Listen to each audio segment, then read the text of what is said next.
The Innkeeper by Life Sketcher. Chapter 481. Nothing can possibly go wrong. Estonia, Earth. In Tallinn, the capital of the country, a man entered an inconspicuous house. From the outside it seemed to match every other house in the neighborhood, and in fact, the interior seemed ordinary as well. But the facade was broken when the man reached a particular storeroom and, in a practiced fashion, unlatched a trapdoor in the ground and began to descend into a hidden basement. He was not greeted by a dim hall or makeshift construction, but a brightly lit hall with remarkable ventilation, considering its depth. The marble floors, the patterned wallpapers and beautiful paintings did not give the impression that the man had descended into a secret lair, but rather the lavish home of a rich man. Further down the corridor were a series of doors, but the one the man entered opened into a large laboratory that had numerous computers as well as testing equipment, as well as a chair hooked up to a number of medical equipment. "How was it?" asked a middle-aged man who had already been present in the room, talking to a number of scientists. "The transaction went through without a hitch. I have the program, and he made sure to destroy all the equipment used to design this in front of me," replied the man as he produced an ordinary-looking USB. "Excellent. Begin testing immediately. Once we've run all the diagnostics, we can upload the program." With his orders given, everyone in the room began to work. Despite the secretive nature of the operation, nothing sinister was being done in this underground lab. The man giving the orders was called Adrift, and was one of Will Bentham's partners in the Rose Society. Despite his advanced age, the man was stuck in the early stages of chi training. No matter how much money he had or spent, he was unable to speed up his cultivation. The matter became even worse when he discovered that his own kids shared his ineptitude in the way of cultivation. Even the appearance of the magical midnight inn did not seem to improve his situation much, though if he had participated in the star rating upgrade ceremony, things might have been different. But he was not resigned to such a fate. As a highly educated man of means, he created his own solution instead of relying on others. Investing heavily in the medical and technological sectors for many years already, the man ultimately reached his end goal. As he sat down in the chair attached to numerous medical equipment, he couldn't help but feel excited. Soon he would be put to sleep, and when he woke up, his life would be completely different. Using the most advanced technology Earth had to offer, alongside the numerous advances inspired by alien technology, he had designed an implant that would be attached to his skull and linked to his brain.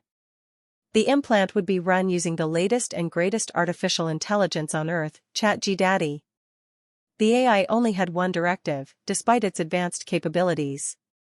It would run Adrift's cultivation technique for him all the time, maintaining peak efficiency, allowing Adrift to raise his cultivation quickly.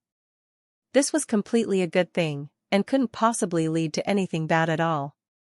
The moment Lex exited the Chamber of Secrets, his connection to the inn was fully restored, but at the same time he felt himself forget a lot of information.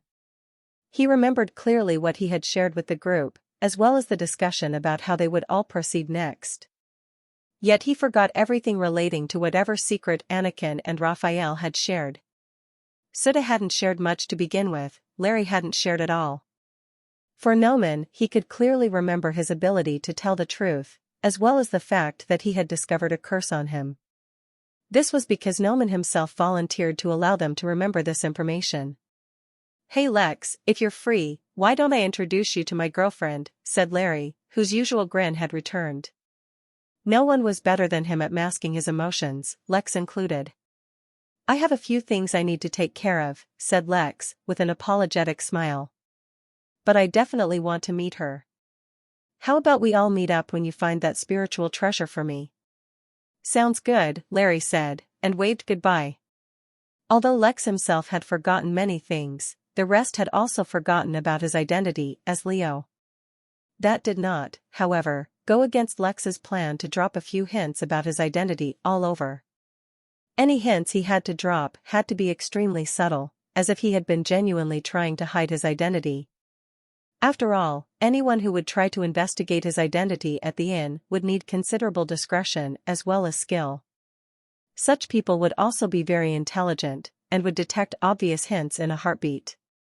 But if they had to work hard to discover a lead, they would not suspect that it had been planted, and instead would feel like they had outsmarted the target. "Lex, there are some guests here who want to meet you," told Mary as her hologram appeared beside Lex.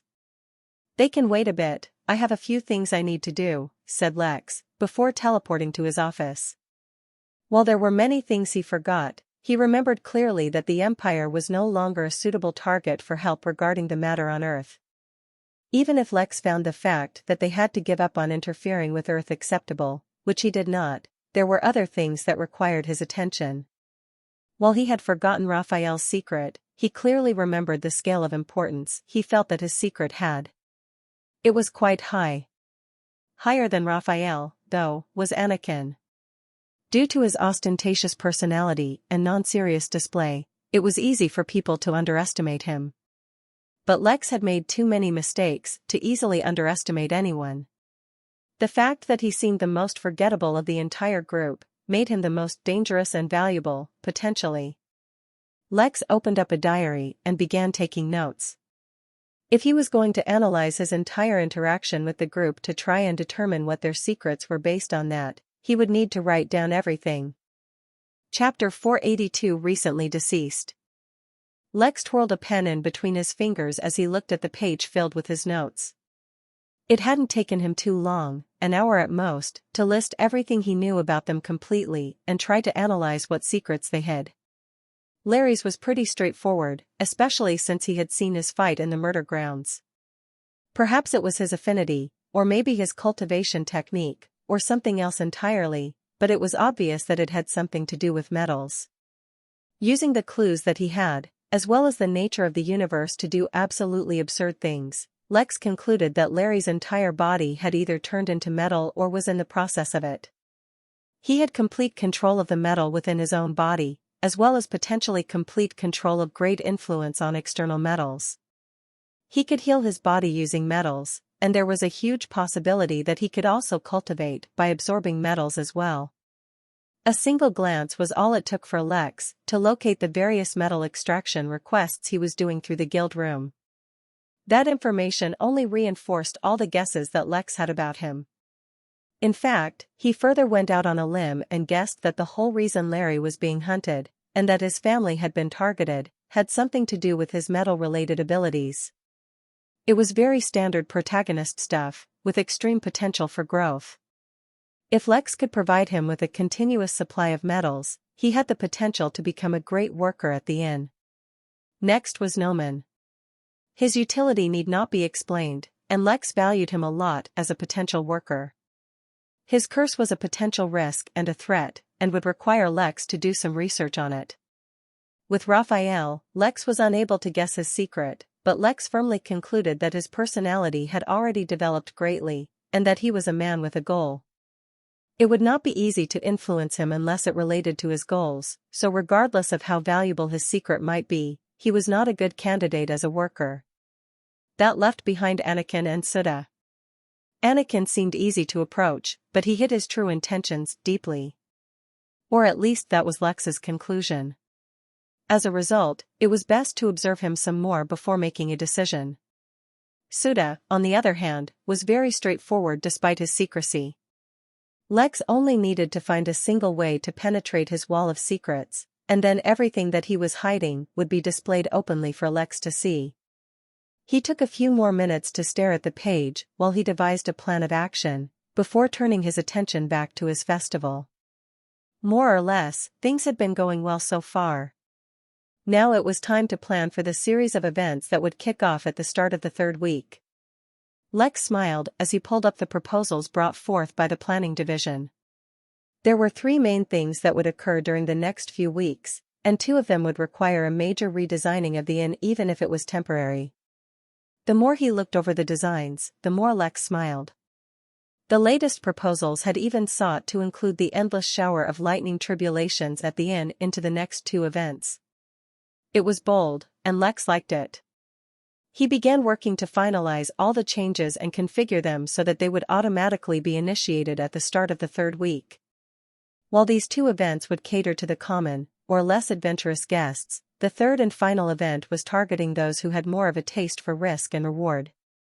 The minor realms that had been connecting to the inn had reached 337 in number, and there were still more that were being connected. While Lex could completely control the opening of the gates to the minor realms, as well as their locations, he could not look inside of them. As a result, he really had no idea of how dangerous or safe they were. But they were a part of the inn now, so it wasn't like he could ignore them either. The third event would include a hunt to first locate the entrances, which Lex would hide across the inn's landscape. Then, after signing a disclaimer stating that the inn was not responsible for any danger or harm that befell them if they chose to enter, the guests would be allowed to explore the minor realm freely. This way, not only did Lex get a great event that could entertain guests who weren't particularly interested in festivals, he could begin to gather information about those minor realms. Once he knew what those realms actually contained and the amount of danger they wrought, he could incorporate them into the inn regularly, and charge guests to enter and explore. That would happen after the event was over, of course. "Hey Lex," said Mary, who appeared beside him. "You remember that area you were planning on building for your spirit guests specifically?" "Yeah, I remember. I'm planning on focusing on it once the festival is over and I have free time. I want to research it properly before I establish it." "Why?" "Well, I think you may want to establish it a little sooner," she said with a shrug. "Pretty much everyone who died trying to overcome tribulations is turning themselves into a spirit. We already have 12, and at the rate that things are going, I think that number will only increase." Lex was surprised at what he heard. He scanned the inn to see what he could find, and just as Mary said, found a total of 12 permanent spirit guests. What she had failed to mention was 11 of those spirits had fit themselves inside a trench coat and some jeans. God only knew where they found those, and were walking around the inn, pretending to be a normal man. Was this really the kind of behavior someone recently deceased should? Chapter 483 Wait and Watch. Lex observed the spirits in trench coats for a while, but when they did not seem to be doing anything suspicious, he let them be. He did, however, turn his attention to the lightning tribulations. After isolating the abodes, Lex had not paid much attention to the tribulation, for they never really struck anyone other than their main target.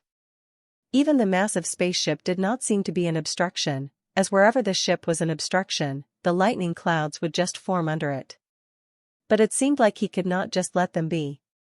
After all, since he was instructed to create a tribulation room, and it would become an eventual facility, he should get it done as quickly as possible so the maximum number of guests can benefit from it. It would be so convenient if he could just look up the information on tribulations on the Henale portal so that he could prepare for them, but unfortunately, no information showed up when he searched. He suspected this was, once again, something he would need to raise his permission or authority within the portal to search up. But all was not lost. Since he couldn't research it online, he instead paid the utmost attention to it in person. At the moment, for guests were undergoing the lightning tribulation. That was a ridiculously high number, and was a sight even the most prosperous of nations would never give birth to. Yet it had to be remembered that the inn had been flooded by devils in the millions, many of whom were at levels too high for Lex to even see. It was no surprise that many of them were undergoing such tribulations then, for the devils had sent anyone who could come under such short notice and was near someone with a golden key. This only benefited Lex, for he observed the tribulation from every possible angle, from start to finish. He saw the formation of the lightning, gathering power within the cloud, to how it struck down and hit the target. He saw how various targets would deal with the lightning. Most devils let it fall onto their bodies, for their resilience was formidable. Others, however, had employed protective formations around themselves, or straight up tried to attack the lightning with their own attacks. Each tribulation was very long and took anywhere from a couple of hours to a whole day, depending on how successful it was. As such, Lex spent the next 30 hours carefully studying the tribulations. Perhaps it did not require so much time studying, but considering how success or failure would literally determine the life or death of his guests, he wanted to get things right. In the end, it was a good thing he paid attention for so long, because the fire tribulation, which was a lot less conspicuous than the lightning tribulation, would start a few hours after the lightning one ended. But any and all who underwent the fire tribulation never actually caught on fire, or interacted with flames in any visible way. Despite that, however, black smoke could be seen escaping the cultivator's orifices and their skin would often crack up. The unlucky ones who could not survive were often only left as a husk while their insides literally evaporated away with the smoke. It was disturbing, to say the least. He could not understand what exactly the fire tribulation involved, and so wasn't sure how to combat it. After all, while the lightning tribulation could be blocked using attacks or arrays, it didn't seem like the cultivators made much preparation for the fire one. During the time Lex was studying the tribulations, he also allowed a portion of his mind to check up on the rest of the inn. He finally got around to looking up who the guest was who wanted to meet with him. It did not take him long to figure out that the man in question was literally the Emperor of the Empire. Instead of feeling a rush to go and meet with him so that he wasn't left waiting, Lex instead decided to make him wait even longer. After all, he absolutely could not meet someone of his caliber if he didn't have his spirit sense in control. He also accidentally spied on Larry and discovered that his girlfriend was a Nico, meaning a cat human. Kinky, was all Lex was able to comment. Like this, Lex remained satisfied that he wasn't ignoring anything too important happening at the inn while he studied the tribulation. When he finally concluded his study, it was time to turn his attention to the room design. But, worried that he might not be able to use the feature effectively, he decided that his first official room would be for his spirit guests. After meditating for a short period to calm his mind and help him refocus, Lex began to work. On Main Street, there was a massive gray cathedral that could even be described as Gothic. The various gargoyles and demons displayed as statues all over the building built an ominous atmosphere, while the stained glass depicting angles made it look holy. It stood out from all the other buildings on Main Street, not only because of its appearance, but because of one other very special reason. Although there was no official facility attached to this building, as even when guests entered they would not be offered anything special or experience anything out of the ordinary, it needed nothing extra to attract guests. All the guests needed to know was that the giant wolf pup, which was commonly believed to be the innkeeper's pet, had made a home in the cathedral. While such a thing would normally attract many guests, currently only a flying whale was found inside. Little Blue had gained in cultivation as well due to the recent upgrade, but its breakthrough had been easy. Fenrir, on the other hand, seemed to be going through immense pain. Its once massive body had shrunk down so that it could fit perfectly into the black marble bowl in the center of the hall. His body was being bathed in the diluted divine energy of the hall, and bit by bit, it was replacing the spiritual energy in its body. The flying whale flew in circles around it as it tried to suppress its anxiety. If only the turtle was here to look at the pup, but it was also locked in cultivation. All it could do now was wait and watch. Chapter 484 Two New Rooms. Spirits were beings that were extremely sensitive to any kind of energy fluctuation, mostly because they could interact with energy directly with their souls. This was very crucial information to keep in mind when designing a room for them. But the question was, how was Lex supposed to actually use it? The first thing he did was use the feature of the meditation room to gather spiritual energy and multiplied its effectiveness. But was just raising the concentration of energy enough? That was unlikely, or else spirits would all just congregate in areas of high energy concentration. No, there had to be something more. Something soothing. Something warm and comfortable. Something like a hot tub. Lex then used the hot tub room and turned the entire room meant for spirits into a hot tub. But instead of water, the tub was instead filled with extremely concentrated spiritual energy. Considering the fact that the inn was now in a 2.5-star ranked realm, that was the easy part. Not only had the ambient spiritual energy increased, it had become cleaner and purer as well. He couldn't really think of any other features to add to the room, for now, as every further addition would need to be extremely important. That's because the more complicated he made a room, the more expensive it would be to use, as well as to create. That was because, unlike previous rooms, which were completely calibrated by the system, these would require him to calibrate himself.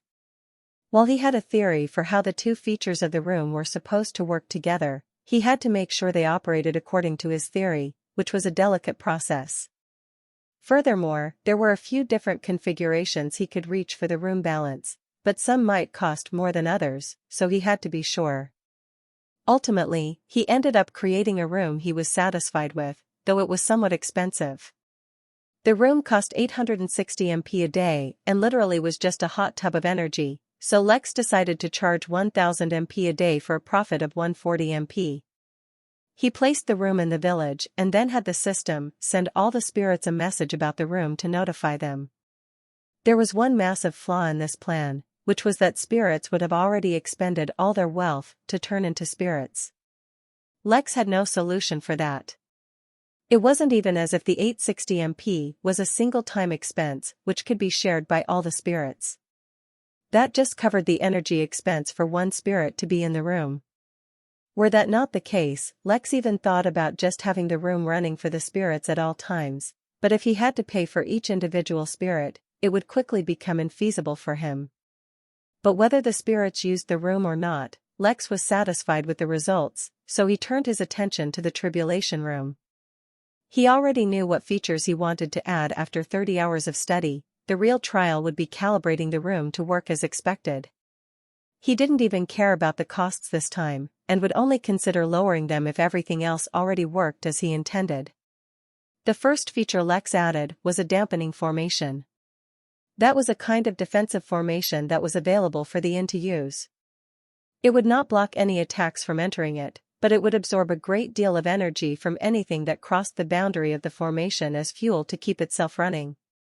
Forcefully absorbing energy, ironically, used up a lot of energy, so the formation would never have a surplus of energy.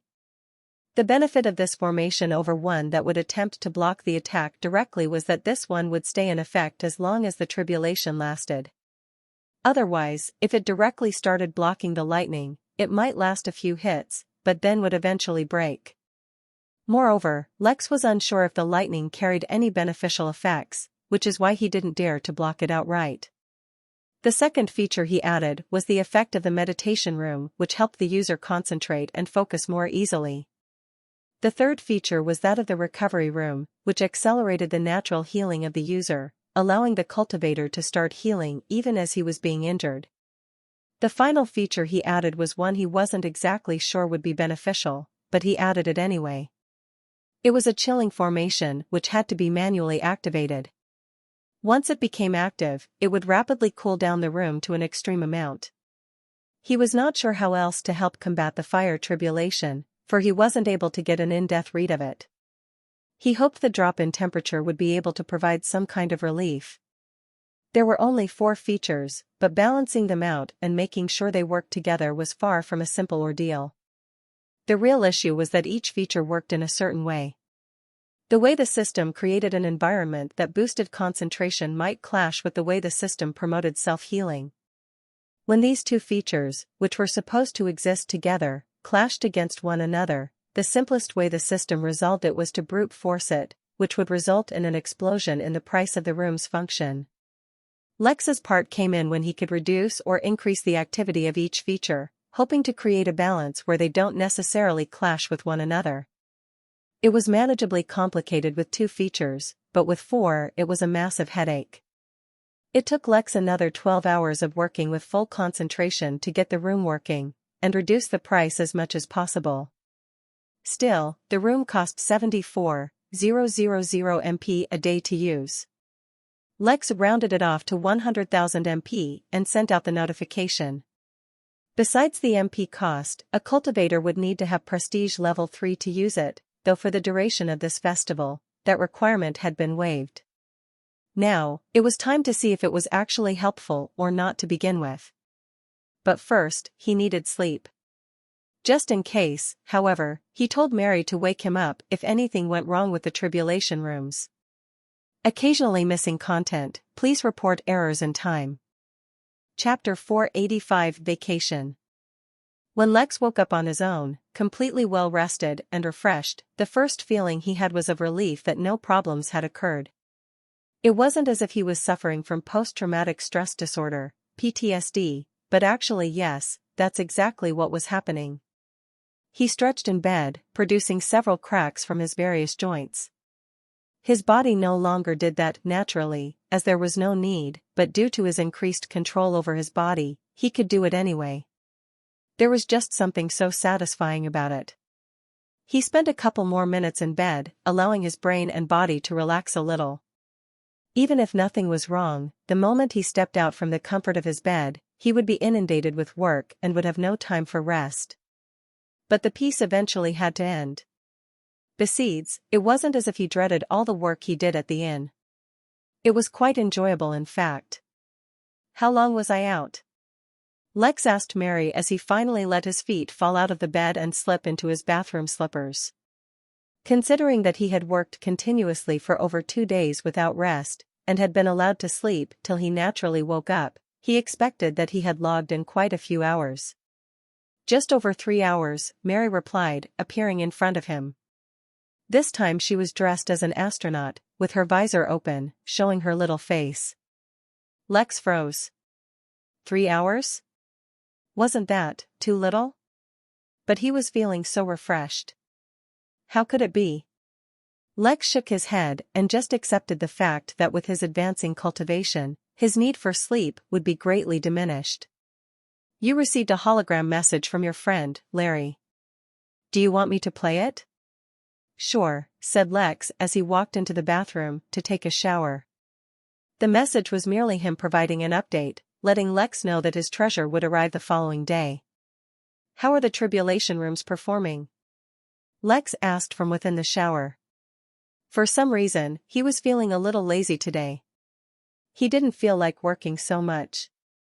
He just wanted to enjoy the inn, so he decided to push back any less important plans for the day. Not bad at all. Every single person about to undergo a tribulation is using them. It's still too early to tell how effective it is, but it seems to be well received by the guests. "Makes sense," was all he said.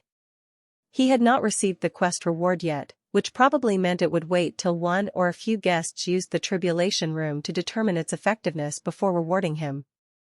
After all, since the reward was based on his performance, the effectiveness of the room had to be determined first. After a nice, warm shower, Lex checked his closet for some of his old clothes. It had been a long time since he wore anything that he hadn't bought from the system, but since he decided to relax today, he wanted to wear some of his own clothes. His attire wasn't phenomenal, but there was just a level of comfort a man's favorite pair of jeans delivered that even more comfortable clothes just could not. Instead of a usual t-shirt, he went into vacation mode by putting on a Hawaiian shirt, with large floral patterns.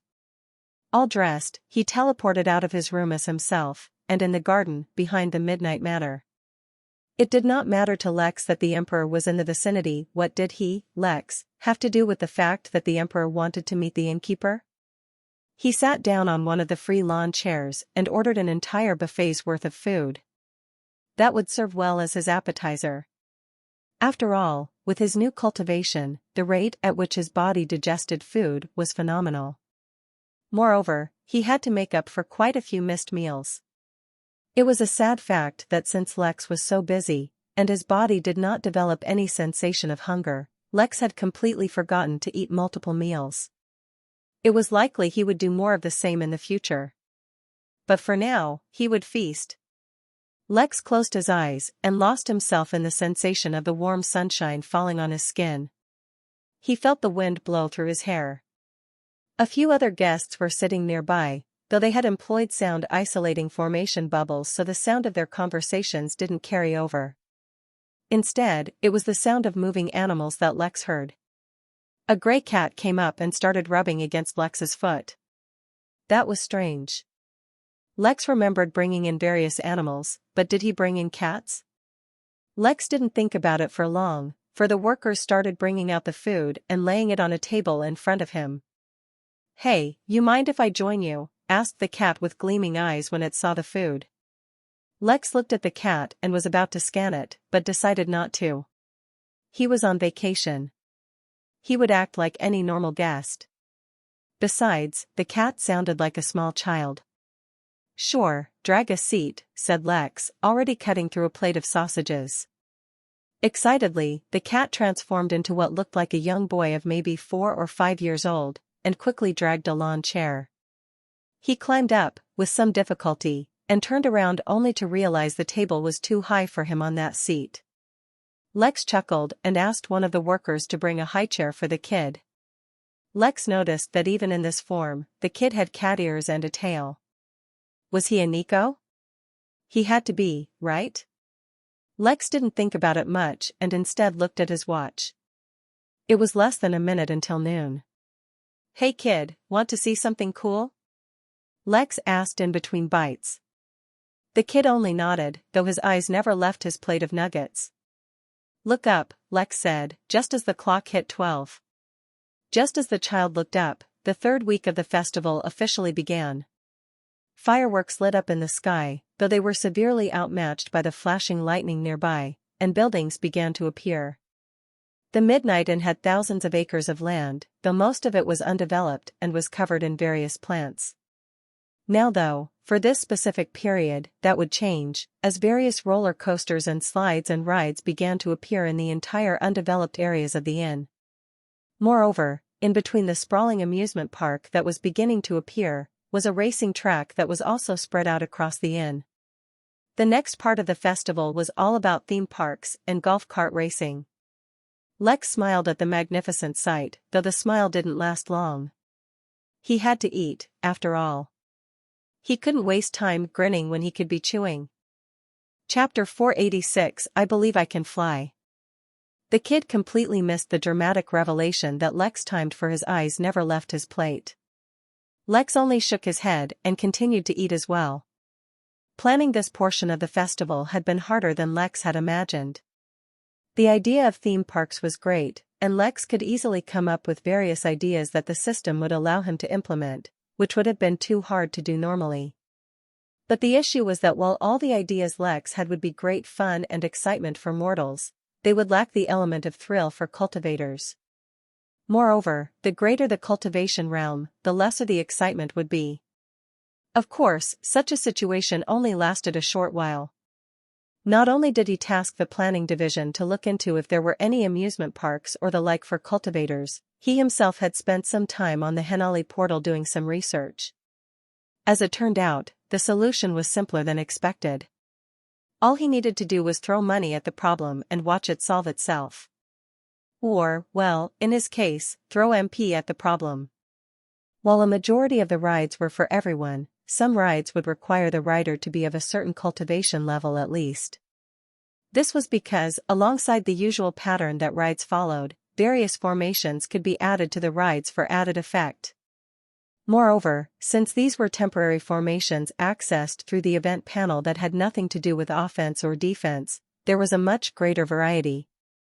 Illusion formation, formations designed to disrupt a sense of direction, formations that increased the sensation of fear or excitement, formations that could slow or speed up the perception of time, and many, many more formations were used throughout the theme parks to make the rides as diverse and entertaining as possible. Moreover, the idea of using formations made it so that the rides for mortals became more unique as well. As if that was not enough, there was also the racecourse. There was one massive racetrack that spanned the entire inn, as well as a few smaller ones here and there. Of course, simple racetracks would be boring, so the tracks were not only bizarre, they were full of unexpected traps, treasures, hidden shortcuts, and dead ends. Individual races and smaller tournaments would begin as early as today, but a main racing event was also planned that would only begin a week later. To even enter the main racing event, the participant would have to first win one of the individual races or tournaments. This way, when the main race began, most of the drivers would already be well known and have a following. As for the vehicles used in the race, they were, of course, golf carts. Some who were familiar with traditional golf carts might complain that golf carts were too slow for a racing tournament. They were not wrong. But there was nothing normal about this race to begin with. One of the reasons the participants were required to win a race first was so that they would become familiar with the technicalities of the race, for Lex had drawn a lot of inspiration from one of his favorite racing game, Mario Kart. In the distance, Lex could already hear the sound of the race commentator that Lex had hired. While he had originally planned to delegate this job to one of his workers, while he was planning the event, he came across a guest who seemed perfect for the job. Since Lex didn't want to go through the hassle of having him go through a proper text and actually hiring him, Lex just hired him as a temporary worker. The commentator was named Arai, and the vigor and charisma in his voice would no doubt excite all the countless viewers the races would gather. "Hey kid, do you have any parents or guardians with you?" Lex asked as he looked at him from the side of his eyes. Soon, the lavish meal would end and Lex was planning on going to the theme park to take in a guest's experience. He wouldn't feel right about just leaving the kid alone though, which is why he was asking. "Yeah, I do," he replied, pausing eating just long enough to get those words out. "Well, where are they?" "They told me to go scam a sucker while they cultivate," the kid responded, not even taking a second to think about what he was saying. Lex suddenly regretted asking in the first place.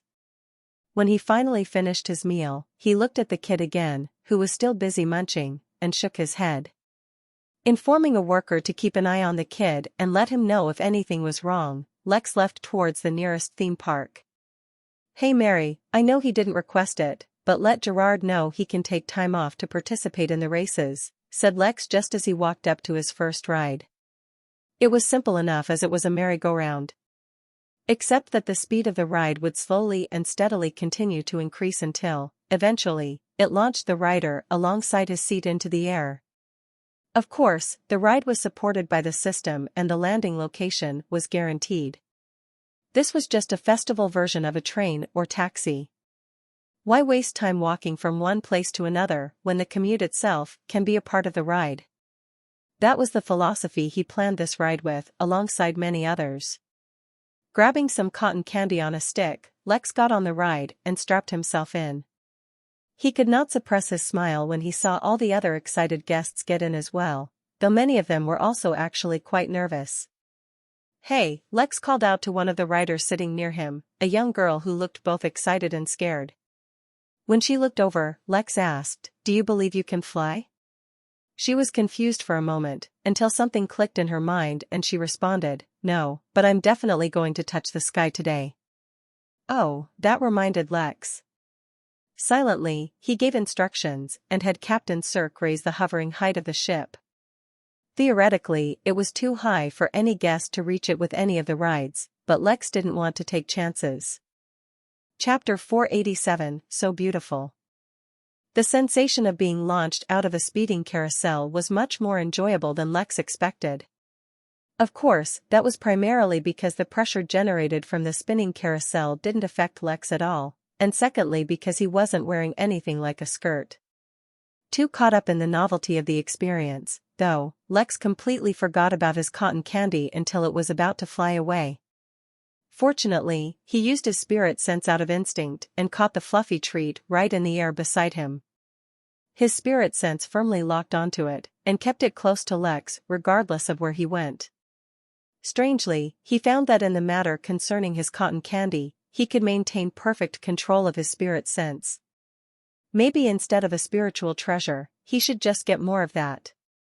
Once Lex was launched in the air, he only had a couple dozen seconds to soar through the sky before he landed comfortably. He tested out trying to get off his mount, just to see if he could deviate from the flight pattern of the ride. But he was held firmly to his seat with straps, and the ride did not deviate from the intended path. After all, flying freely through the air was just an illusion, for in truth, the ride had a fixed path. Feeling pretty good after his first ride, Lex did not wait and quickly got on another. This one was a roller coaster with a minimum requirement of golden core cultivators to ride. So then the question was, how was it different from normal roller coasters? Well, first of all, instead of sitting, you were only wearing a few straps that would take you forward face first.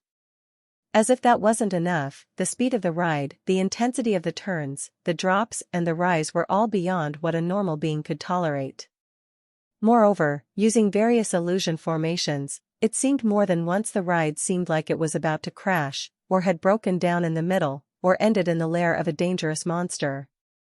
Psychological excitement melded extremely well with the physical strain the rider underwent, creating a thrilling ride, even for cultivators.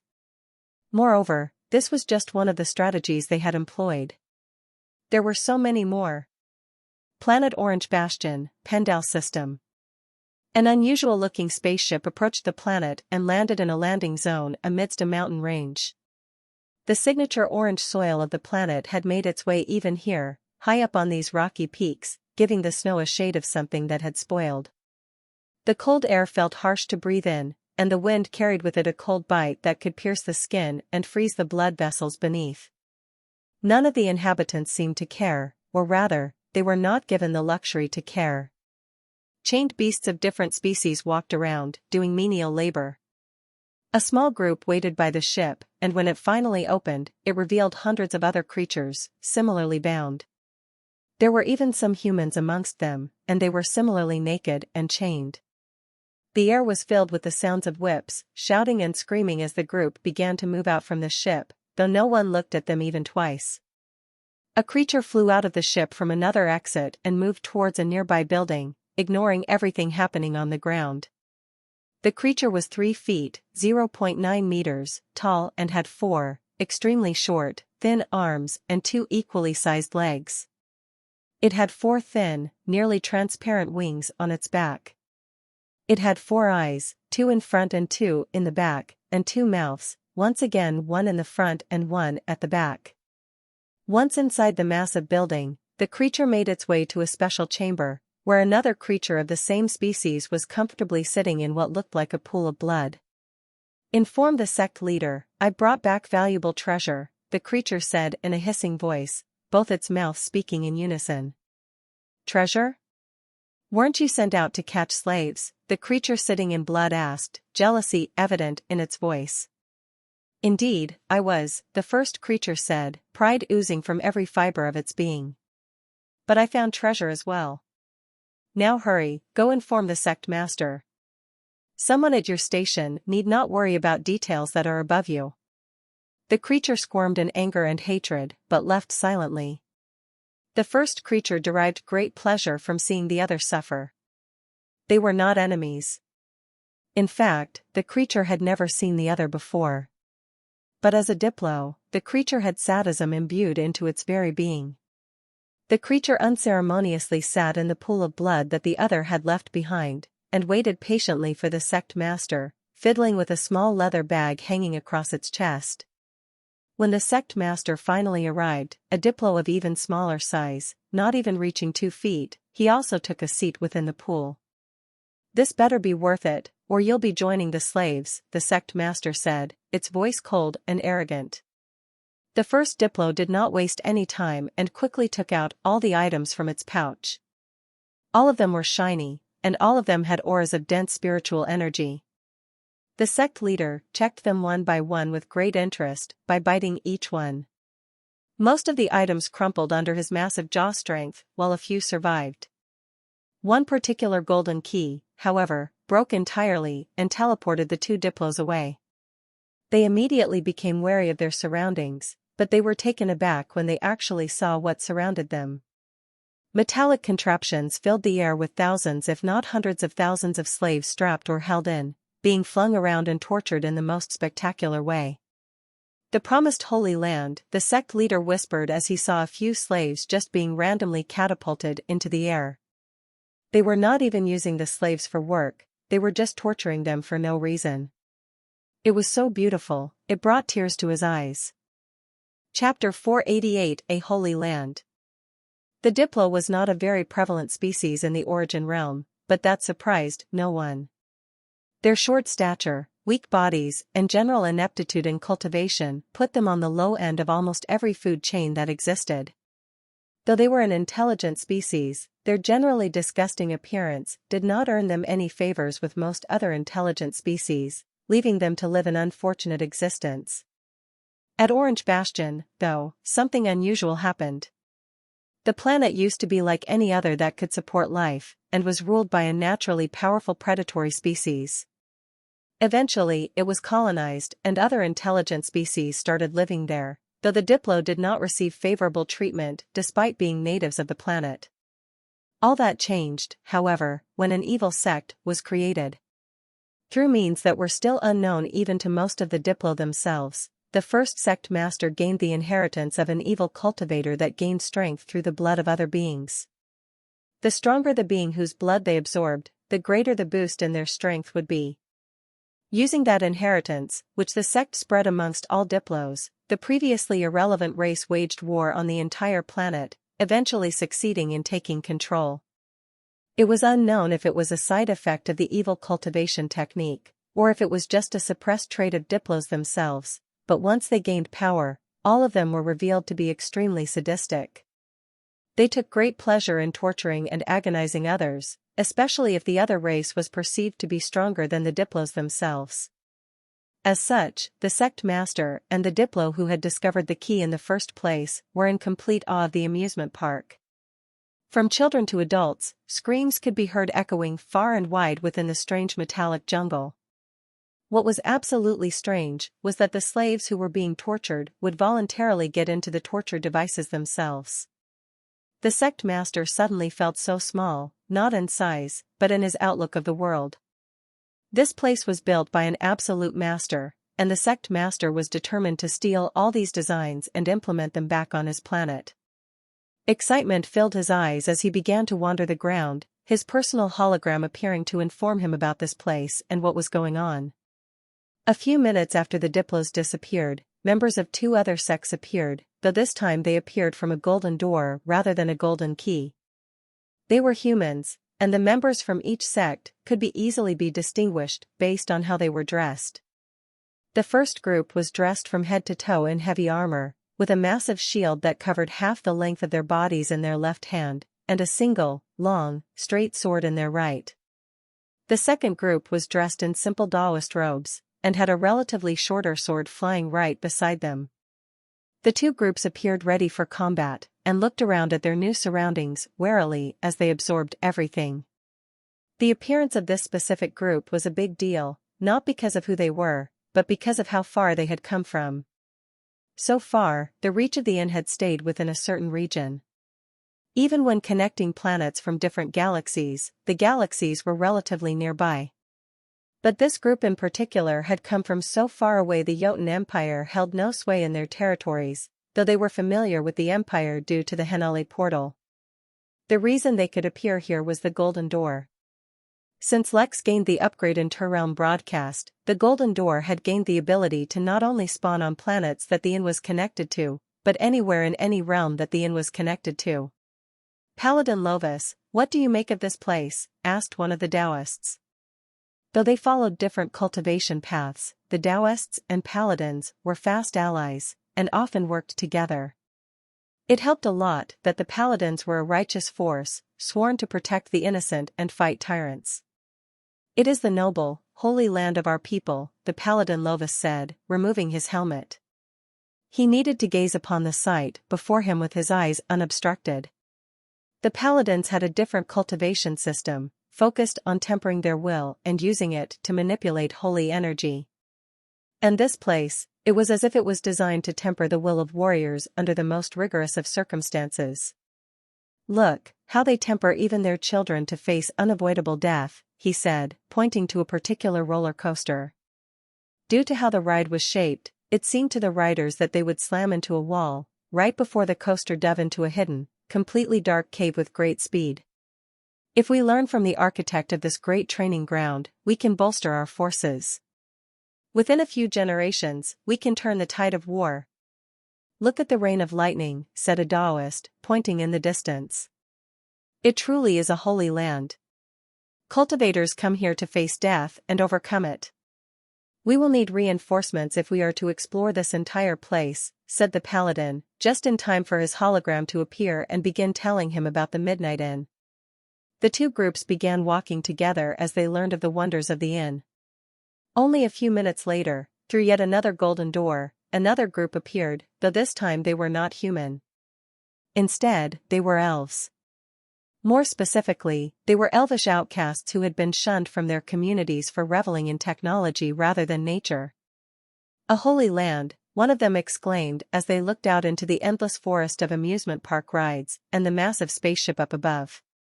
"We have found our home," said another one, wiping tears from her eyes. "Our prayers have been answered." The group also left, under the guidance of their hologram, but the cycle of new guests continuing to appear continued. Slowly and steadily, the crowd at the inn started becoming more and more diverse. Chapter 489, Reading Dread. "Hey, look at this," said a finely dressed man, perusing through some names in a book. "This is quite interesting. I signed my name down, yet I'm so far down the list." The man's 4 companions made their way to what was revealed to be the guest registry. "What is it?" asked Jotun, leader of the Jotun Empire. It had been too long since he'd last taken a vacation, so he'd basically spent the last few days drinking nonstop, though, of course, he could not get drunk. He also sent a missive back home to have the golden keys delivered to his favorite wife. Even if he had learnt nothing else about the inn, its ability to teleport people from anywhere was phenomenal. He finally had a way to spend time with his family. There were tactical benefits to this place as well, he knew, but he could not be bothered to worry about them. He had people who made plans according to his desires, so they would see to the gritty details. "It's called a guest registry," said the man who had signed his name, Nisar, "but when you sign your name, it ranks you according to the achievements in your life. The top 1,000 get rewards, and the higher the rank, the better the reward. I signed up, but barely made it to the top 80s. Nisar's statement might have sounded simple, but only someone who knew him would understand the weight that it carried. Not only was Nisar one of the founders of the top 3 families in the Jotun Empire, he was a businessman whose influence spanned multiple galaxies. His individual wealth, in the entire empire, could only be surpassed by the empire itself. He also had the strength to be able to afford such wealth, yet he was only in the top 80s. The rest of the group was intrigued and similarly signed their names. The names of the other 3 ranked similarly, with 2 of them not even making the top 100, while Jotun himself earned the rank 10. While the ranking seemed unbelievable, especially since each person's achievements weren't listed, they had no one to argue with. So they looked at the other names in the top 10. 7 of the top 10 were devils, all of which were well known. 1 was Jotun, 1 was from the Deathsworn family, and the top 1 was Lex. They had no way of knowing which race the Deathsworn, who was ranked 5, was, for the Deathsworn family was unusual. They were not a family bound by blood, but by their creed, and as such, included many different races. But even if they did not know who Aslan Deathsworn was, they at least understood his background. Instead, it was the top person, Lex Williams, who was completely unknown. This really is interesting," Jotun said, though not because he cared whose names were above him. He could feel the various anchors the book gave him, and he immediately began to comprehend their value. But his attention on the registry did not last long. He did not reach his level by coveting the prizes of others, and so he did not care who were the people above him. He would take whatever rewards he had gotten, for they were free and unexpected, and continue to focus on his very important task of relaxing until the innkeeper showed up. The rest, though, kept their eyes locked on the top 100. These were names worth knowing, and one of them, which was currently standing on 99, was actually a guest whose name they had heard of. "Marlowe," one of them muttered. He was a human, and he was in the top 100, which meant they should find the time to introduce themselves. Lex had spent a few hours enjoying himself at the theme park before he decided to return to his duties. Amongst the very many minor things he needed to oversee, the first and most important was to meet with the replacement the Griffin had summoned. Lex did not appear in person, and instead used his remote presence ability to appear in front of the figure surrounded by black fog, and scanned him. Name, Shroud. Age, 67,000. Sex, none. Cultivation details? Too high for host to detect. Species, abyssal fog. Midnight and prestige level, 1. Remarks, silent and deadly, so you won't want to know where it came from. "How is the Griffin doing?" the innkeeper asked, his voice devoid of any dissatisfaction. I believe he is undergoing a bloodline evolution, which is why he was unable to stop himself. I have been called in as his replacement. On behalf of the Reaving Dread Mercenary Corp, I would like to extend my apologies for such an unprofessional display. You will be given a satisfactory explanation for this once the Griffin is finished with the evolution. I am not concerned about that, said Lex, shaking his head. Instead, I care more about how he summoned you without using the proper means. I do not believe you used a golden key to come here, correct? Ah, that is easy to explain. All high-ranking members of the Reaving Dread have a spatial anchor carved onto their souls. In emergency situations, such as the one the Griffin faced, they can use the anchor to call in reinforcements. The moment I was summoned, I took his place in the contract you have, so you do not need to worry as I am bound to the same restrictions as the Griffin. The projection retained a neutral expression, but Lex's true body frowned. Does that mean you can teleport anywhere when needed? Indeed, the Black Fog answered honestly. Though the Reaving Dread only operates in a few realms, within those realms, its members can teleport anywhere.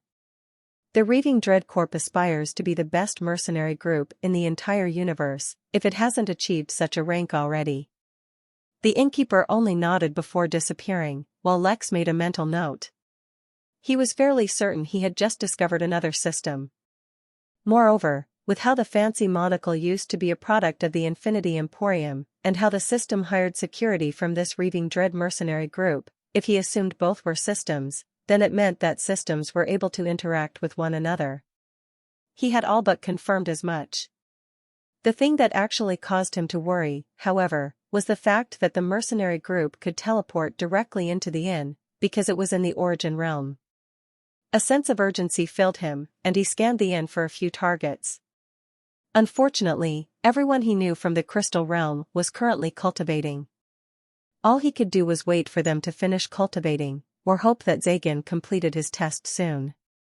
Chapter 491st Race. Over the next 2 days, Lex spent his time working, though he minimized his appearance as much as possible.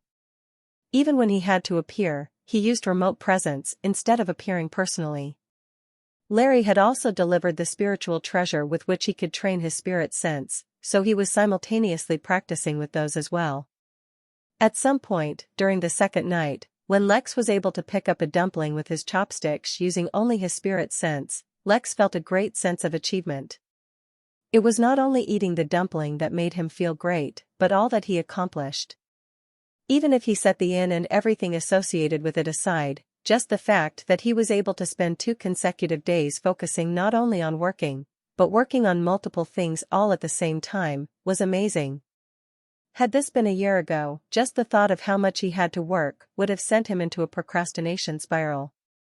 Sure, he wasn't as irresponsible as some other people, but it would have required great effort on his part, nonetheless.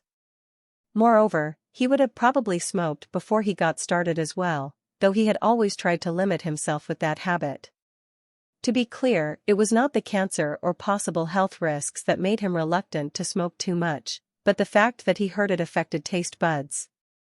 He loved food just too damn much to diminish the experience. As if to keep the positivity coming, it was around the same time that his quest to set up a tribulation room was considered completed, and he got the reward.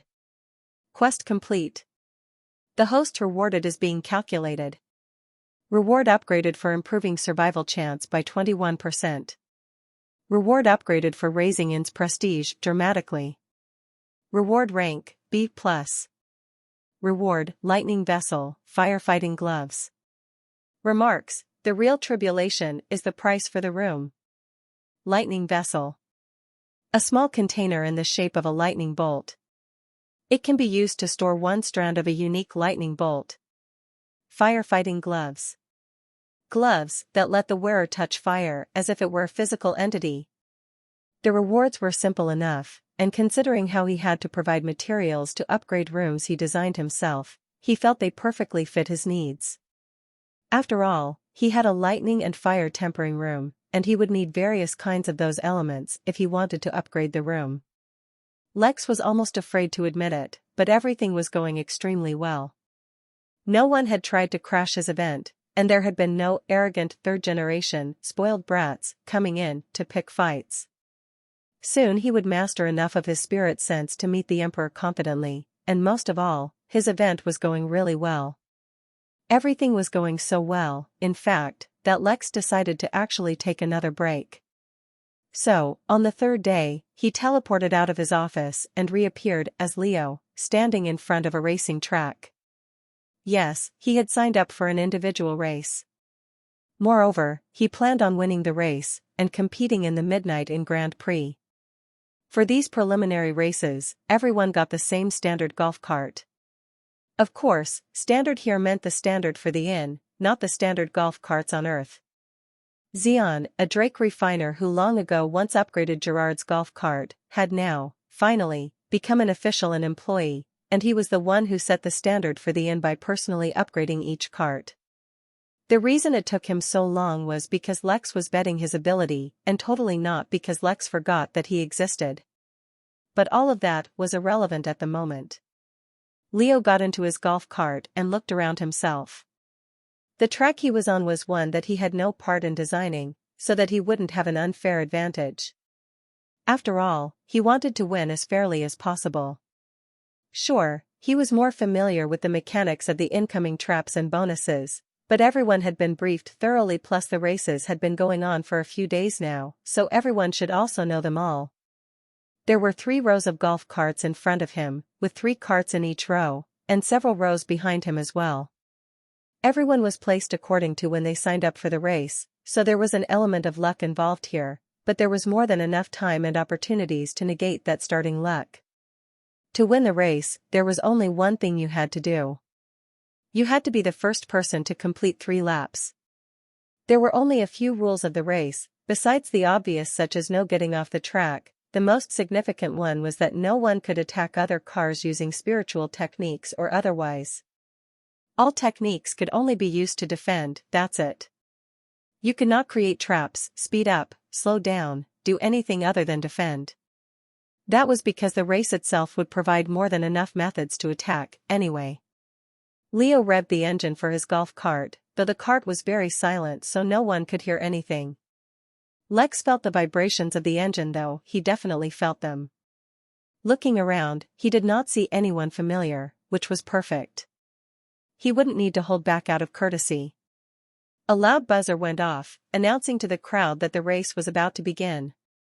A massive red crystal appeared above the race, which, a few seconds later, turned yellow.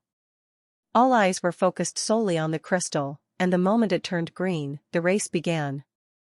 The initial acceleration of the cart was much greater than most of the riders anticipated, Lex included, but he adapted much quicker than the rest.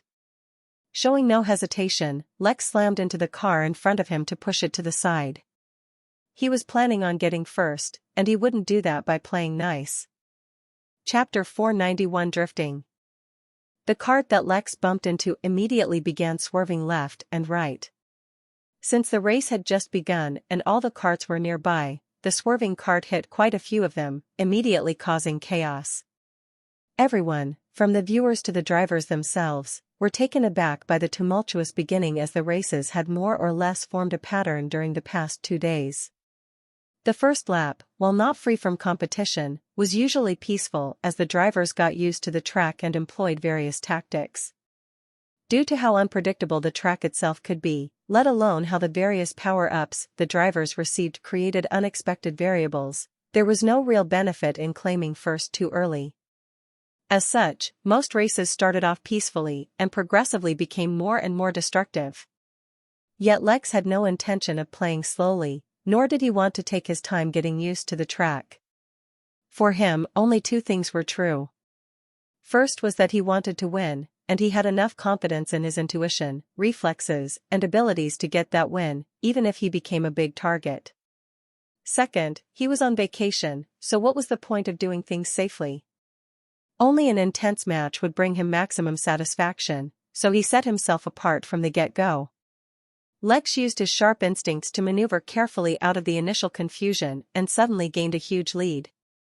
Although there were still 3 or 4 cars in front of him, the road was open and free for him to do as he pleased. Since everyone's golf cart was identical, they had the same acceleration, speed, brakes, etc., so the greatest tool that Lex could reliably use was his driving ability. As a former resident of Manhattan, he did not have much need for a car, so he didn't have a lot of driving experience, but he was learning now. Taking advantage of his newly advanced capabilities of his mind, parts of Lex's focus were on observing and memorizing the minor details of how the cart responded to every move he made. The first 100 meters of the track was straight before it carefully turned and expanded across a slope. He saw that one of the carts in front of him drifted into the curve while another was using the entire width of the track, going from one side to another, during the turn so that he wouldn't have to slow down at all. A third hit the brakes, to slow down enough to turn without going off the track. Lex's first thought was that he would have to slow down as well, for he had too much forward momentum to turn quick enough, but another part of Lex which knew that even if the cart crashed at full speed, due to his resilience, he would not be harmed at all, wanted to copy the drift. Lex had limited experience driving normally, let alone drifting. In fact, he had no knowledge of how to do it all. A wide, wild grin painted Lex's face. With the cart speeding and the turn coming, he had no time to think, so, instinctively, he entered the state of flow. As if he was watching a film, his memory of everything the drifting golf cart did to drift played in his mind and, as if he were a machine, Lex copied all the actions exactly. From the location where the cart entered the drift, its speed, how much it turned, everything was exactly identical. It was only after he exited the drift perfectly that he exited the flow state, and his emotions caught up to him. The wind blowing in his hair, the sun shining down on him, the beautiful scenery of the inn passing him by, he finally understood why Gerard liked this so much. Moreover, the drift was very clean and satisfying, but his heart was beating like crazy. Although he knew he wouldn't get hurt, it was natural to get excited if you think you are going to crash. And it was only after he completed the drift that the feeling came to him, because to drift, he had turned the wheel in the opposite direction of the actual turn. Despite himself, Lex couldn't help but laugh. He had no idea how that worked, but he was beginning to wonder why he had spent so many years without trying this ever. But he had to turn his attention back to the race. It was far from over. Actually, it had just begun. The first set of obstacles were coming his way. The track split into 4, going over, around, through, and under a set of very short hills. Moreover, parts of the track were covered in delinquent viper vines. They wouldn't damage the cart, but if the cart came close enough, they would latch onto it, trapping the vehicle for a few seconds. Lex observed the carts in front of him to see if they were doing anything else that was crazy that he could imitate, but they were splitting off. Lex decided to follow the one that was going over the hills. Whether that cart did anything or not, Lex suddenly had an inclination to overtake the cart by jumping over it using one of the slopes of the hills. This time, Lex entered the overdrive state and his spirit sense spread out in front of him, though currently its range was barely a few dozen feet. That didn't matter to Lex though. A part of his brain started doing careful calculations he would need to pull off such a maneuver. The conclusion he came to was that without a power-up or boost of some kind, it would not be possible. Lex was tempted to use an array, but that would go against the rules. A fire lit in his unresigned heart.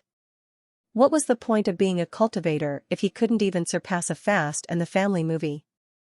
There had to be a way. Chapter 492 Mysterious and Honorable Innkeeper. There was a void. Nothing existed for all of eternity, except for the color black, which was all-encompassing. There was no sound, no temperature, no energy, nothing. But in that endless nothingness, a round, stone table appeared. There was no light source, yet the table was perfectly visible and, in fact, forcibly attracted one's eyes in the vast nothingness. Since there was no light source, the table had no shadows either, which was very important. In this area, that was devoid of everything, darkness was acceptable, but shadows were not, for they would compromise the security of this place. One moment the table existed alone, the next a group of nondescript figures appeared around it. Even if one tried, they would not be able to count the number of figures, for that information was just too elusive. It was for that reason that it seemed all but impossible to determine how large the group was, or how large the table was for that matter. After all, the only other thing with which to compare the existence of the table could not be properly observed at all. Yet, when one of the figures began to speak, his appearance became clear, revealing a young, devilishly handsome man. The phenomenon has ended, but the origin realm did not elevate, which means a Dowlord was not born. I strongly suspect that someone was manufacturing a Dow treasure, and I have a suspicion of who it might be. Why should that matter to me, Balaam? Asked another figure, revealing his appearance as that of a celestial. Or to any of us? We are all here, in this fledgling realm, to observe the formation of laws to expand our own understanding of laws. Whoever is interfering is speeding up the process, which is taking away precious time from us to observe. I say, let the Henali evict whoever it is so that they stop causing us problems. No, forget him. Do elaborate. A Dow treasure, you say? Tell me more. The third figure that spoke revealed itself to be a dragon, and a massive one at that. Do you think I invited you all here because I wanted you to do something? Balaam asked, scoffing. What? Did you think I wanted to steal the treasure? Do you think what happened to RA wasn't enough warning? Wait, you think the Innkeeper is responsible for the phenomenon? Asked another figure yet again, this time in the appearance of an angel. She had 4 beautiful white wings and a halo of pure light above her head, which, accompanied by her own reprehensible beauty, made her a figure which haunted everyone's damn nightmares. Balaam, as well as every other figure, resisted the urge to grimace at hearing her voice. That stupid angel was too freaking powerful, and never restrained herself. All of them quickly scrubbed the memory of her voice from their brains, lest she start appearing in their dreams again. The aura of the phenomenon was unique. I would have recognized it if I had ever felt it before. But my instinct tells me that the aura is at least related to the Innkeeper. It's not your instincts, just your wishful thinking, said another figure, revealing a spirit. You humanoids all favor one another.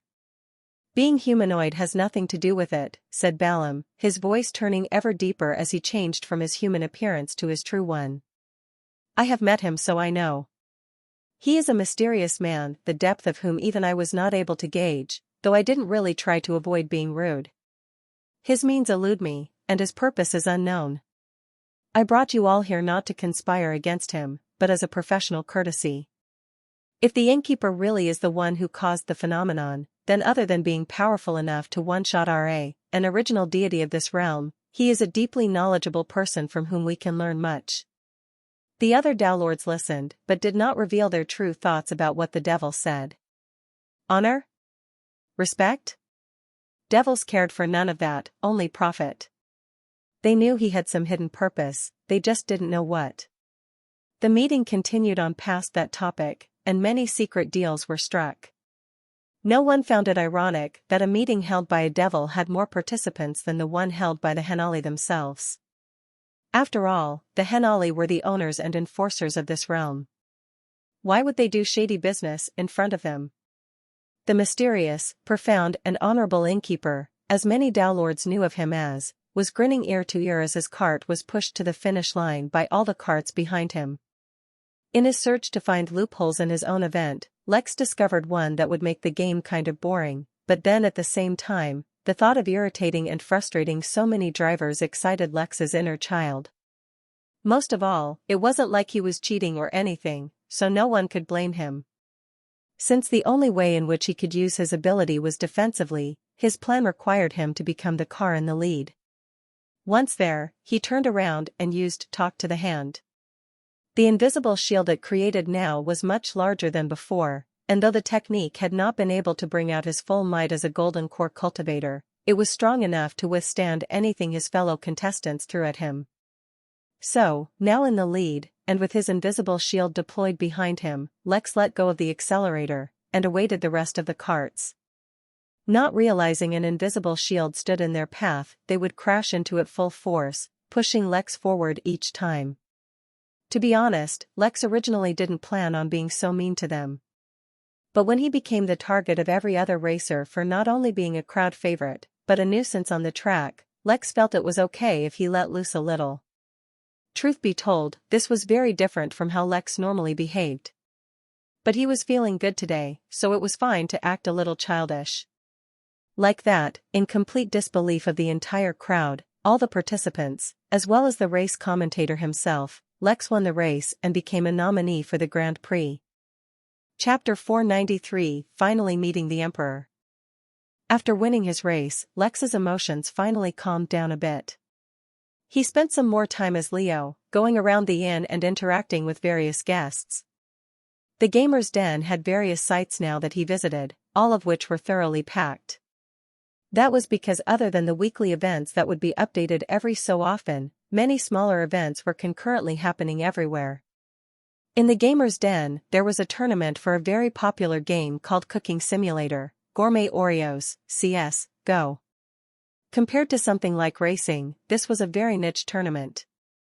Still, the crowds it drew were very big. Considering that he himself, with the identity of the owner of Gamer's Den, had done very little to actually run it, he felt like he should give Z a raise or something. In fact, the moment he thought about the idea, he implemented it. His employees' salaries were never counted as a part of his total MP, for he always estimated how much he would need to pay them monthly, and then directly pay the system for 6 months in advance. That way, in case he ever became tight on funds, like when he spent it all on the hearth, he wouldn't have to worry about paying his workers, of which there were many. Once he was done with the rounds, however, he teleported back to his apartment and began meditating. Lex was not one to put off things he needed to do, at least on purpose, so it was time to meet the Emperor. The meeting did not incite any nervousness in him, though admittedly he was curious about why the Emperor wanted to meet with him. He asked Velma if she was able to discover anything about his purpose, but she was not able to provide him with much. What she did mention, however, was that from the moment he had appeared, the entire gossip trends in the inn changed. Apparently, he was a man of significant influence, even among other species, though actual information about him was scarce everywhere. Instead, there was a lot of information available about his 4 advisors, who followed him everywhere. Apparently, 3 of them were the founders of the 3 strongest noble families in the empire, right under the royal family, namely, the Butt family, the Togolder family, and the Knight family. The Butt family acted as the financial advisors to the royal family, the Togolder family as military advisors, and the Knight family handled the secret intelligence for the royal family. The 4th advisor was more secretive and relatively unknown, but it was said that he was the emperor's right-hand man, and most trusted subordinate. There was one story about him that was very famous, though when Lex read about it, it seemed more gossip than anything realistic. It was said that when the emperor was young and weak, he was once targeted by a succubus, a devil of extreme capabilities. While everyone else succumbed to the succubus charm, the 4th advisor remained completely unaffected and, in fact, made the succubus fall in love with him, and act as a double agent on their behalf. Lex nearly gagged when he read that. It was a typical story spread by men with overinflated egos, trying to market their prowess as exceptional. He would be genuinely disappointed if this story was actually being spread by the man himself, but Lex highly doubted it. He was familiar enough with celebrity culture to know how wild stories can be created and spread without any actual proof. If only Lex had heard how the same was being done with the innkeeper, but the ones gossiping were Tao lords and deities. Once Lex had adjusted his state of mind, and he was ready to hold the meeting, he teleported to his office, and instructed Luther to personally go and escort the Emperor and his group over. A fleet of especially luxurious golf carts which Xeon had especially designed for the inn could be seen driving over to the Midnight Manor, attracting a lot of attention. The Emperor had already been informed by a hologram message that the Innkeeper had returned, and was sending someone over to have him picked up. Emperor Jotun had met with many important beings in many prestigious places. He had been escorted in spaceship, advanced vehicles, on the backs of eminent mounts, and in carriages pulled by dangerous creatures, yet he had to admit, this was the first time he would be brought to a meeting in a golf cart. But while the Emperor was admiring the golf carts, his 4 advisors had their eyes trained on Luther. In the past few days they had realized that many of the workers at the inn, despite being human, had a bloodline that they had never even heard of before. While that in itself wasn't rare, when considering the ridiculous might their bloodlines delivered, it should have been impossible for them to not know of it. After all, they lived at the center of the human civilization in their realm. How could they not know of such a broken bloodline? They were even tempted to bring all their sons and daughters to the inn and immediately have them begin courting their workers. But fortunately for their sanity, all of them seemed to have the same bloodline. As unusual as even that fact was, they could accept that there was one bloodline that had eluded them, regardless of how amazing it was. Yet now, Luther displayed an aura of a different bloodline. They could not directly deduce what the bloodline did, regardless of how powerful they were, and even the regalia bloom, they were only able to draw some deductions based on old videos of the workers using them in fights. But now that Luther was displaying an aura of a different bloodline, their minds began working in overdrive. His cultivation was practically non-existent, yet if he was the innkeeper's assistant, his bloodline must be exceptional as well. Never, in recent memory, had their emotions been toyed with as much as it had been these last few days. The emperor instead only nodded to Luther and got in the cart. He did not take offense to such a display, for he knew different cultures and beings followed different customs. He was, however, thoroughly amused. As for Luther's bloodline? Jotun had created his own bloodline for his descendants, and he was perfectly confident in its abilities. He did not need to envy others. Actually, all 4 of his advisors had also created their own bloodlines as well. But while the same experience brought indifference to Jotun, to his advisors, it brought a reverence for anyone who had the power to create such formidable bloodlines. The various random thoughts, however, ended when he entered the innkeeper's office building. The reception hall radiated an aura that intimidated even him, though he could tell that he was not the target of the aura. It simply existed and, moreover, it suppressed everyone equally. He, as an emperor and a person with immense cultivation, found it just as hard to take a single step as his 4 followers. The emperor had no intentions of being haughty to begin with, but this display immediately reminded him that the person he was about to meet had garnered the attention of the Hanali. An entity of such caliber was definitely above him. But while it was difficult, none of them were people who would shy away from difficulty. They walked through the entire hall from start to finish without letting their struggles become apparent. An outside observer would only see them walking normally, if a bit slowly, across the hall. Before the meeting had even begun, Lex had used the innate feature of the innkeeper's office building to establish himself in the emperor's mind, so that, in the unlikely scenario, he did lose control of his spirit sense, no one would question him. This was not something Lex consciously planned, but something he had just become adept at doing. Otherwise, whenever someone wanted to meet with him, Lex would usually teleport over himself. Not this time. Having established a psychological advantage, Lex welcomed the emperor and his 4 followers into his office, and immediately almost lost his composure. It was not the emperor who drew his attention, nor was it his 3 named advisors. Instead, it was the 4th and more mysterious advisor whose existence startled Lex. He looked like a young man in his early 20s, with fair skin and dark hair. He wore very little expression on his face, but his brown, deep-set eyes and sharp jaw worked well with his seemingly impassive face to give him a mature yet handsome look. Though since when did Lex care about someone else's look? No, what grasped Lex's attention was the fact that the man looked completely identical to himself. It was like he was looking at a twin. Then, Lex checked the man's status. Chapter 494 Sephor. 5 men had entered the innkeeper's office, but while Lex's gaze swept past all of them, it paused nearly imperceptibly on the last person Lex saw.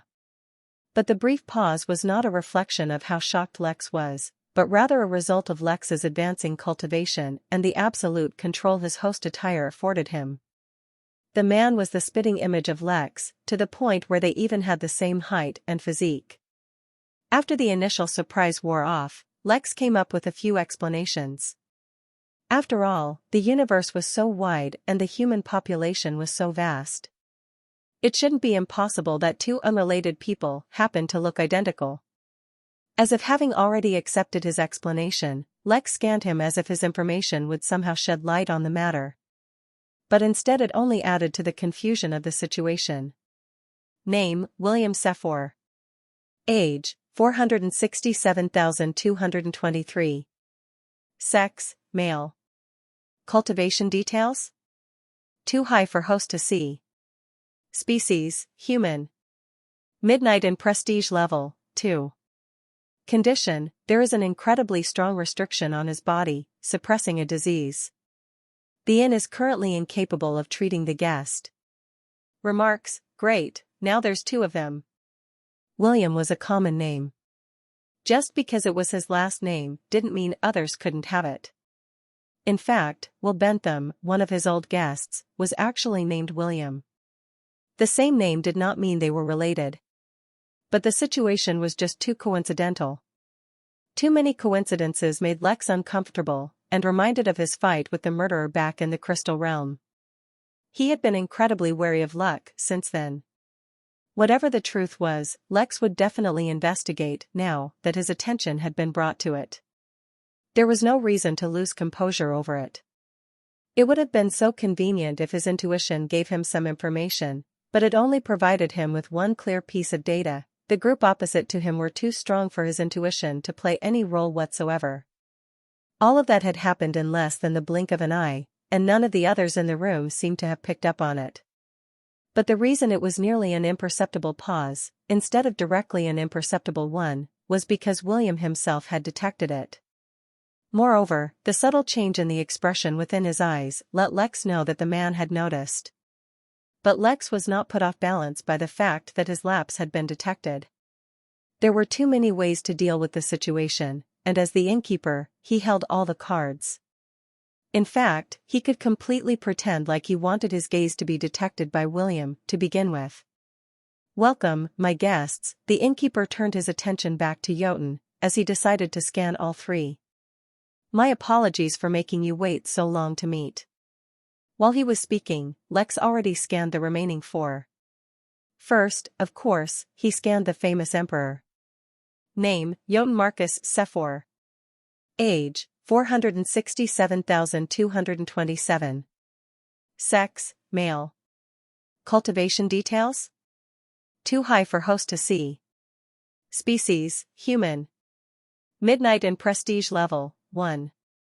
Remarks, he is formidable, perfect to be hired as a bodyguard. Then came the advisor, standing closest to him. Name, Nisar Sephor Butt. Age, 467,218. Sex, male. Cultivation details? Too high for host to see. Species, human. Midnight and prestige level, 1. Remarks, he looks like a tax evader, but the inn does not charge GST. Then the remaining two. Name, Bata Sephor Togolder. Age, 467,215. Sex, male. Cultivation details? Too high for host to see. Species, human. Midnight and prestige level, 1. Remarks, he looks like he makes his bed every morning to boost productivity through the day. It can only be speculated about the last time he actually used the bed for anything other than making it. Name, Henry Sephor Knight. Age, 467,210. Sex, male. Cultivation details? Too high for host to see. Species, human. Midnight and prestige level, 1. Remarks, he carries the scent of murder. A definite potential client for the murder grounds. It's no trouble at all, said the Emperor, Jotun, with a chuckle as he approached the innkeeper. After all, I know how hectic managing things can be. Every day, over 30,000 planets in my empire face an Armageddon-level event. Just making sure my subjects don't all accidentally die over every small apocalypse that comes their way takes up so much time. I can't even imagine the workload you must have. Jotun's tone was extremely relaxed and casual, and he did not appear at all as if he was an emperor. His carefree attitude and easygoing behavior gave Lex a positive impression of the man. "Allow me to introduce myself. My name is Jotun, and these are my little brothers, William, Nissar, Batu, and Henry." "It's a pleasure, Jotun. Please, guests, have a seat. I hope you have found the inn suitable for your stay these past few days. It is unfortunate that you did not arrive a few days earlier, or you could have taken advantage of the situation like everyone else." "Haha, not all, Innkeeper, a few days here or there won't make a difference to us. Besides, if I began cultivating now, it would be years before I become free again. But I have already sent one of your golden keys towards my wife, and am anxiously awaiting her arrival. It's been over a decade since I saw her last. My heart can endure another millennia to cultivate, but not yet another moment to hold her." Jotun winked at the innkeeper as he burst into a fit of excited laughter. Even though Lex always made sure to maintain a light smile when he was acting as the innkeeper, feeling Jotun's genuine happiness, he could not help but smile a little wider. His gaze turned to Jotun's brother. He had no idea the advisors were actually from his family, as nowhere on the Henali portal was that mentioned. But then again, it made sense for people of such importance to keep their secrets close. As his younger brothers, as Lex had confirmed by checking their ages, they were completely immune to Jotun's behavior and maintained their polite expressions. Chapter 495 Family. I trust that you gentlemen also enjoyed your stay. Did you find any of the ongoing festivities to your liking? Before they could answer, Lex turned towards William and said, "Mr. William, we have a lot of devils amongst our guests and a few of them are definitely succubus, so I have no doubt you at least had fun." Despite trying to keep their polite expressions, the unexpected comment caused all the brothers, save William himself, to erupt uproariously into laughter. The one known as Batu, the founder of the Togolder family, actually fell from his chair and started rolling over. William himself slightly blushed and pretended to cough to clear his throat while he subtly kicked Batu off to the side. "Innkeeper, I assure you, while I might have had a few unexpected girlfriends in my youth, any rumors you might have heard are greatly exaggerated." A few. Unexpected, he says, Henry said while wheezing with laughter, only to also receive a kick from William. Lex noticed that, although William's kicks were not hard, whoever received them became completely incapacitated from it. Lex only gave a half smirk, as if he understood what William was implying. In truth, he had no intention of embarrassing the man, but passing such a comment would automatically explain why he, as the innkeeper, might have given William more attention than his brothers, thus once again lowering his guard. Such is the nature of youth, the 24-year-old shamelessly said to the man older than 400,000 years. "Oh man, I completely forgot about that," said Jotun, effortlessly dodging one of William's kicks. "Innkeeper, you have truly brought up some fond memories. People love to gossip with some of the inn's workers, and I occasionally end up hearing a few things. Of course, gossip is just gossip. No one takes it too seriously." "Oh, you should," began Nissar, but William directly kicked him in the face to shut him up. "It is not even gossip, but a rather unfortunate fairy tale one of my brothers spread when I was young, and it has followed me since. I suspect from time to time someone revives the rumors, but I've yet to find proof." "If you of all people cannot find proof, brother, then it surely doesn't exist," said Jotun, keeping a suspiciously straight face while effortlessly dodging all attacks. The meeting Lex was supposed to have with the Emperor had turned strangely comical, and not at all what Lex had been originally expecting, but that could work in his favor. The longer they conversed about unimportant topics, the more time Lex would have to dig up details about William. If they got directly to the heart of the matter, it would seem improper if Lex diverted the flow of conversation towards anything else. "At the inn, we have a guild room where you can leave tasks for those qualified to fulfill. Perhaps you could hire a detective," said Lex, in an attempt to keep the conversation flowing. "It's not a matter a detective can resolve, Innkeeper," Jotun explained, as he wiped a single tear from his eye. "There are few, human or otherwise, who can compete with good old William. If there was a clue to detect, a mystery to unravel, a lead to follow, anything at all really, he would have already picked up on it. Since he hasn't, then that means there's nothing. Or the perpetrator knows exactly how to avoid my detection, William said blandly, looking directly at Jotun. It need not be explained who he suspected as the culprit. Innkeeper, I saw you have a news agency where you sell sensitive information, said Henry, the founder of the Knight family, who was head of the royal family's intelligence department. Perhaps you can have them look into the matter. It would not do if one of the pillars of our empire was maligned like this so publicly. He spoke with a straight face and genuine concern, but Lex suspected he was still teasing William. I will have them look into the matter, though the Midnight News is run by one of my workers. I don't know if she will be able to investigate such a matter, she is still young. Lex paused for a moment before he continued. All my workers here at the inn are very young, and have just begun to spread their wings. I treat them like family, but I am busy so often that I worry their familiar bonds will grow weak. It is good to see that you brothers have maintained such a strong bond, even after so much time. Lex's statement was, of course, a probing one. Although he had his suspicions, it wasn't like he could ask them personal questions directly. Besides, of them all, William was the only one who supposedly hadn't sired a prominent family. Lex was probably just a victim of over-imagination. There was no way he was related to this man who looked completely identical to him and had Lex's last name as his first name. Family is complicated, for everyone, said Nissar with a sigh, his previous jovial mood dissipating. Though as brothers we've remained close, Jotun is the only one of us who really even meets his descendants anymore, and even that is often because of work. And poor William, his family is too embarrassed to meet him even if he were willing. Oh? Do you mind me asking why? Asked Lex, making sure to display only the appropriate amount of curiosity. I don't blame them, but they're just too unlucky. Not a single one of them has ever been able to fully unlock the bloodline William passed on to them, causing them to develop very poorly.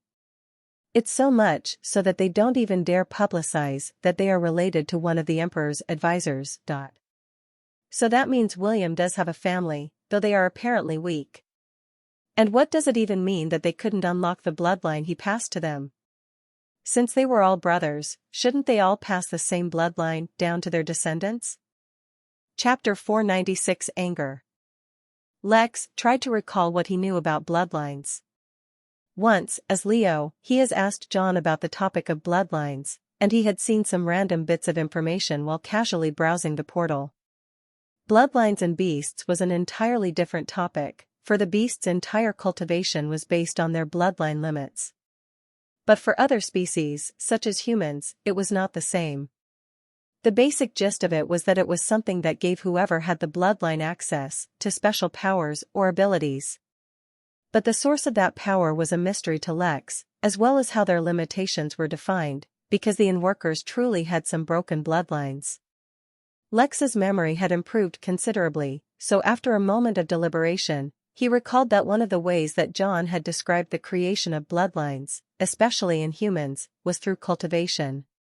As a cultivator reaches higher levels, they naturally unlock certain abilities or affinities that are a result of the unique combination of their natural affinities and their cultivation technique, any natural treasures they might have absorbed, or the various inheritances they received. For example, it was highly likely that if nothing untoward had happened to his cultivation technique, Lex would have given birth to a bloodline that would increase defensive capabilities, or something along those lines. Maybe the Lucky Sutra would give birth to a bloodline that affected luck. Having recalled that, another question came to Lex's mind, though he wouldn't be able to ask such a thing. Although all 5 brothers had gone on to create families with their own surnames, each of them had the Sephor surname. Lex found it hard to believe that all 5 brothers were able to become so formidable if whatever family they originally belonged to was not powerful to begin with, so shouldn't they already have had bloodlines? Moreover, he'd never heard the Sephor name before. Lex audibly sighed as the innkeeper and said, although we can provide our families with many tools, ultimately they have to walk their own paths. Lex took a moment to gather his thoughts. Even if it was just in his own mind, he had to voice his suspicion. He suspected that William might be one of his ancestors. As improbable and impossible as it may seem, it was still a lot more believable than the man just happened to look completely identical to Lex out of sheer coincidence. But it seemed like William himself was very distant from his family, and wasn't very close to them. If he wanted to investigate this matter, he would have to start from a different angle, most likely his own parents back on Earth. Seriously, if this was the secret his family was keeping, Lex would be immensely pissed and slightly confused. Even if he could let go of everything else, Lex could not forget the fact that he had a brain tumor for God only knew how long. How many months had Lex spent in depression, unaware that his mood was being affected by the growth in his brain? How much anxiety had he gone through to grow the into the level where he had enough MP to upgrade his cultivation, finally to the level where it could remove his tumor? Flashbacks of the immense struggle and fear he faced when he faced zombies for the first time filled his mind.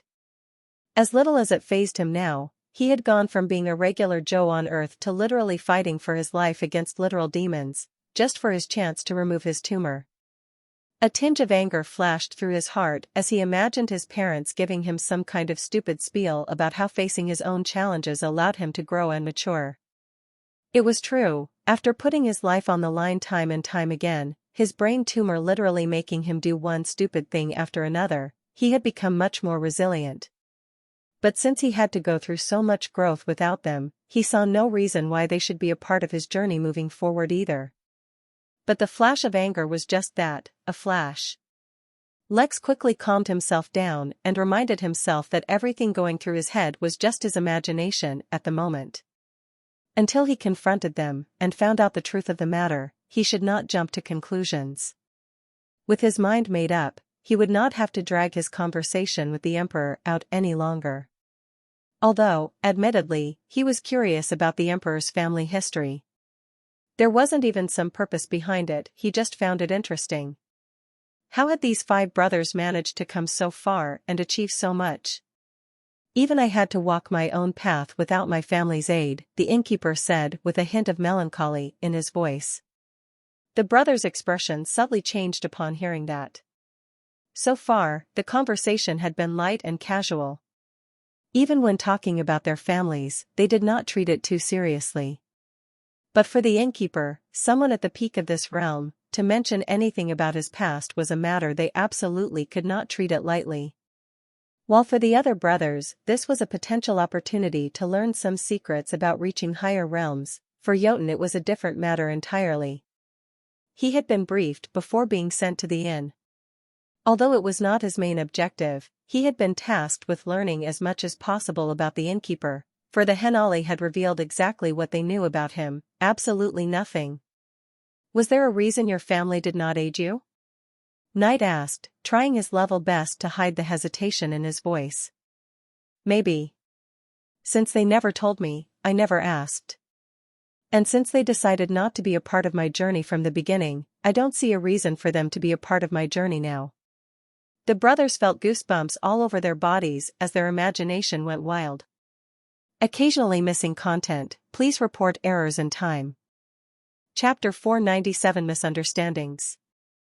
Jotun's 4 younger brothers all suddenly thought of their own families. They could not be blamed, for after being alive for so long, their perception of family and family values was bound to be different from normal people. Yet they could not help but take the innkeeper's words as a warning. Even by their own standards, they had distanced themselves too much from their families, and for tens of thousands of years began treating them more as employees who worked for them rather than family. Perhaps it was time to reassess their relationship a bit. That did not mean they would begin coddling their families, but that at least they should not be so distant.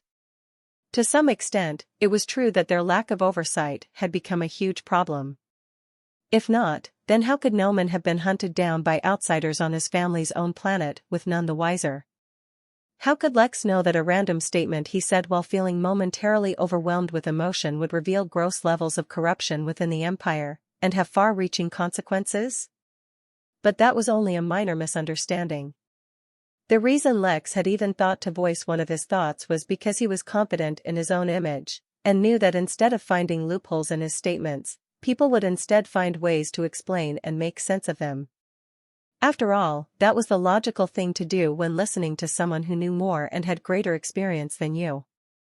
What he absolutely could not have expected was the misunderstanding he would cause with Jotun. The Henali knew nothing about the Innkeeper, not even his true race, or, as unbelievable as it may seem, when he entered the origin realm.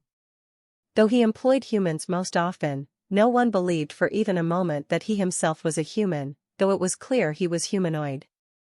But now, Jotun learned something very important.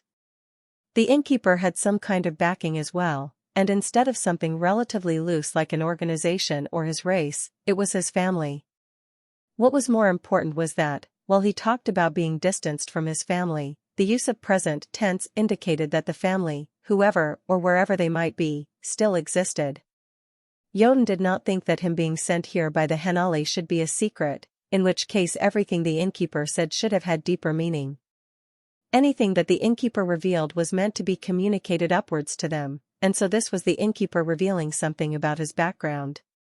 After all, a family that could give birth to a Tao Lord was far more powerful than an organization that did the same. Lex noticed the changes in his audience's expression, but he could only imagine what was going through their minds. "It has been a while since I had a chat like this with one of my guests," said the Innkeeper. "It is quite refreshing. But I cannot let pleasant conversation keep me from addressing your real concerns. Gentlemen, how can I help you?" Jotun's pleasant expression dissolved and a somber look replaced it. "I do not really require anything, Innkeeper, but I have been tasked by the Henali to come here.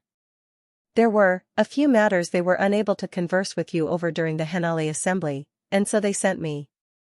Lex did not change his expression, but he became a lot more serious instantly, and all thoughts of his family had been thrown out.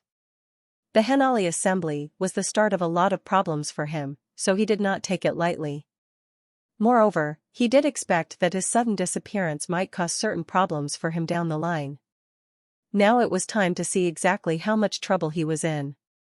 Lex did not say anything and simply continued to look at Jotun, so the Emperor kept on speaking.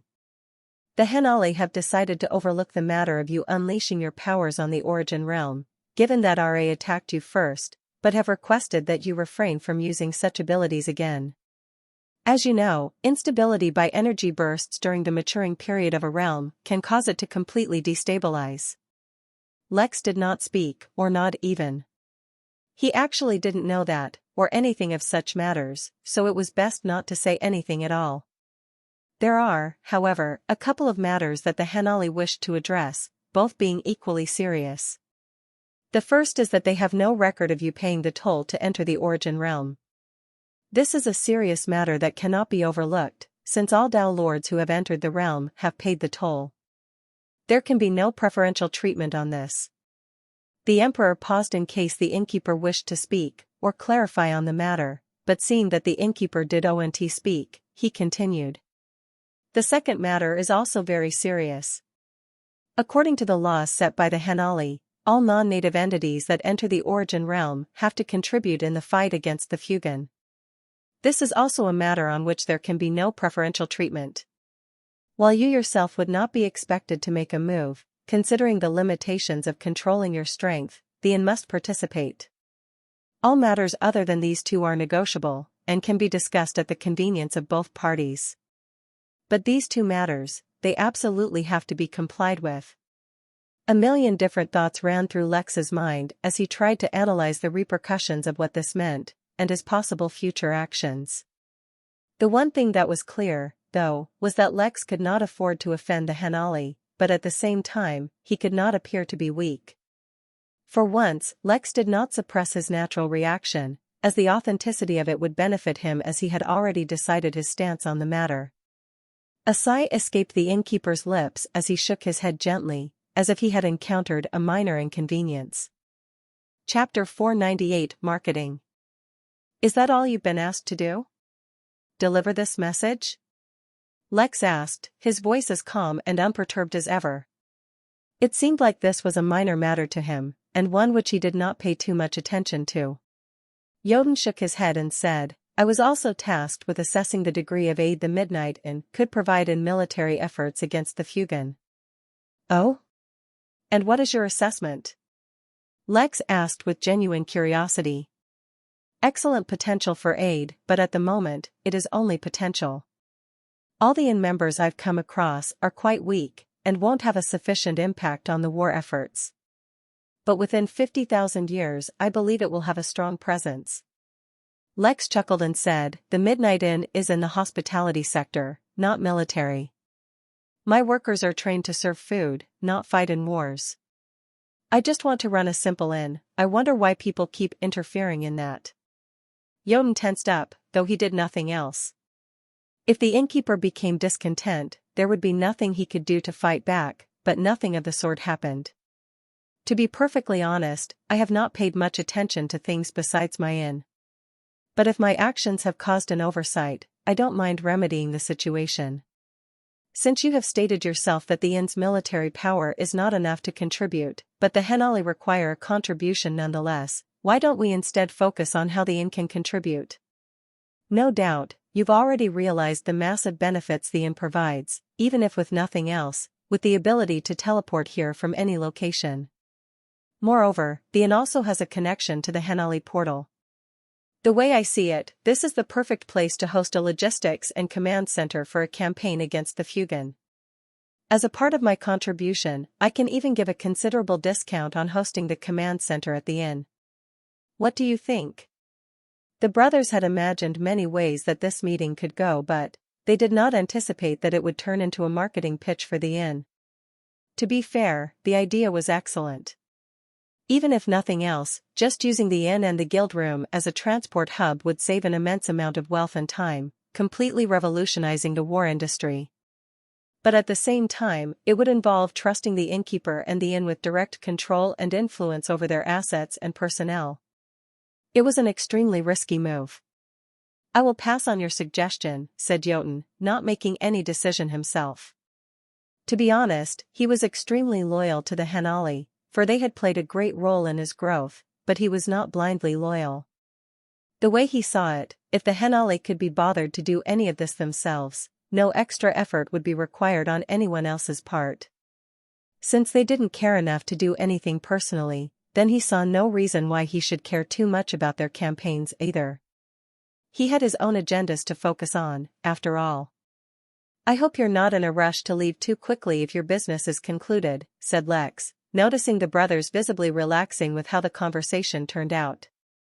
There are more festivities coming up that you can enjoy. Even if you're not interested in that, there is a matter I will take the liberty to say on behalf of one of my guests. I believe Ragnar Asulf is a general in one of your armies. I will not intrude on the privacy of one of my guests, even if he is your subordinate, but I believe you and he, all, will benefit greatly from having a discreet meeting within the inn. The innkeeper's statement both confused and alarmed the group. They were confused because, while they knew of Ragnar, he should not have faced any situation prominent enough to attract their attention personally. The fact that the innkeeper thought that it was otherwise meant that there was a very serious flaw in the flow of information within their network. This was a critical flaw that could threaten the very foundation of their empire. After all, controlling various galaxies was most definitely not easy, and there were more than just a few factions that created problems for them. Still, with the help of the Henali, they had always been able to keep everything under control. But at the end of the day, the Henali would only help them, not rule the empire for them. If there was a flaw, it needed to be addressed immediately. The confusion was because they wondered why the innkeeper would point this out to them. Though they had exchanged some banter, and the meeting had gone relatively well, they could still not be considered on friendly terms. The only logical conclusion they came to was that the innkeeper had a good relationship with Ragnar. They were not far from the truth. No matter what his motives had been, Lex did not forget the help Ragnar extended when he needed the Entis core. Moreover, the general still had a room rented at the inn, where he kept some items hidden in case of his untimely demise. He had laid out instructions of who were to take the items were that to happen. The mere fact that he had done such a thing meant that he was expecting some kind of trouble. And then there was the matter of the 1 trillion MP task. Everything pointed towards the man being in some kind of trouble. Even though he had not asked for it, Lex did not mind lending a hand to help him out, especially if it was as simple as speaking a few words. Perhaps it had been the same with the general and the Entis corps. As it so happens, I might become his in-law soon, said Jotun with a smile, so I was planning on meeting him, anyway. And fret not, innkeeper, there is no way I'm leaving the inn before I get to reunite with my wife. Jotun was winking again, and his brothers were trying hard not to facepalm. Occasionally missing content, please report errors in time. Chapter 499 Figure. Once the meeting had subsided and the brothers all returned to the midnight manor, they ordered some food and all retired to the same room. The rooms in the manor were not as big as some of the others due to the fact that they were some of the earliest designed rooms, but the 5 of them were able to fit in comfortably, especially considering that they were all just sitting around. It seemed that the brothers were sitting and eating in silence, but that was only because their true conversation was taking place via spirit sense. "What do you think, William?" asked Jotun, his voice lacking all the joviality it contained during the meeting. It is difficult to guess the intention of the innkeeper, yet at the same time, the innkeeper could not have made the truth more obvious. A flashback of everything that happened appeared in everyone's mind, played scene by scene. The barely perceptible additional pause the innkeeper took when looking at William was magnified immensely in the flashback, making it obvious to the group what had happened. From the first moment we entered, he already began giving us information through subtle hints. By looking at me longer than the rest, he singled me out, but then proceeded to not give me any extra attention. Instead, he initiated the conversation normally. But think, what was the first thing he began talking about? The flashback continued, and just after Jotun introduced the group, the first thing the innkeeper brought up was the star rank raising event a few days ago. That is the second hint. We can extrapolate what it means individually of the whole meeting, but I think all the pieces join together to form a puzzle, and no single thing is more important than any other. So now we have 2 hints. Next, after our idiot brother was done being thirsty for his wife, he put a front of asking how we liked our stay, but before we could answer, diverted the topic to me and my history with the devil. So now, he has focused on me twice, as well as brought up the devils. The third hint. Then, in a roundabout way, the topic goes to youth, the 4th hint. Finally, after that, it goes to the topic of family, the 5th hint. After that we find out that the innkeeper has left his family behind because they never aided him when he was young, but now that he's strong, they're probably coming back and trying to get on his good side. William took in a big breath, as he silently analyzed all the information. In all of this, from me, to the star event, to the succubus, to youth and family, there is only one thing the innkeeper is trying to tell us. He's telling us his background. And what do all of these things have in common? Devils. The innkeeper is trying to tell us that he is a devil who has left the devils behind. Now, they're doing everything in their power to get him back. It makes sense. Devils only care about profits, and the innkeeper even turned him contributing to the war efforts into a marketing pitch for his inn, said Batu. Don't forget who benefited most from the star rank event?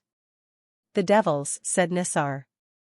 There's a rumor that last year, the inn had an event specifically targeting the devils, said Henry.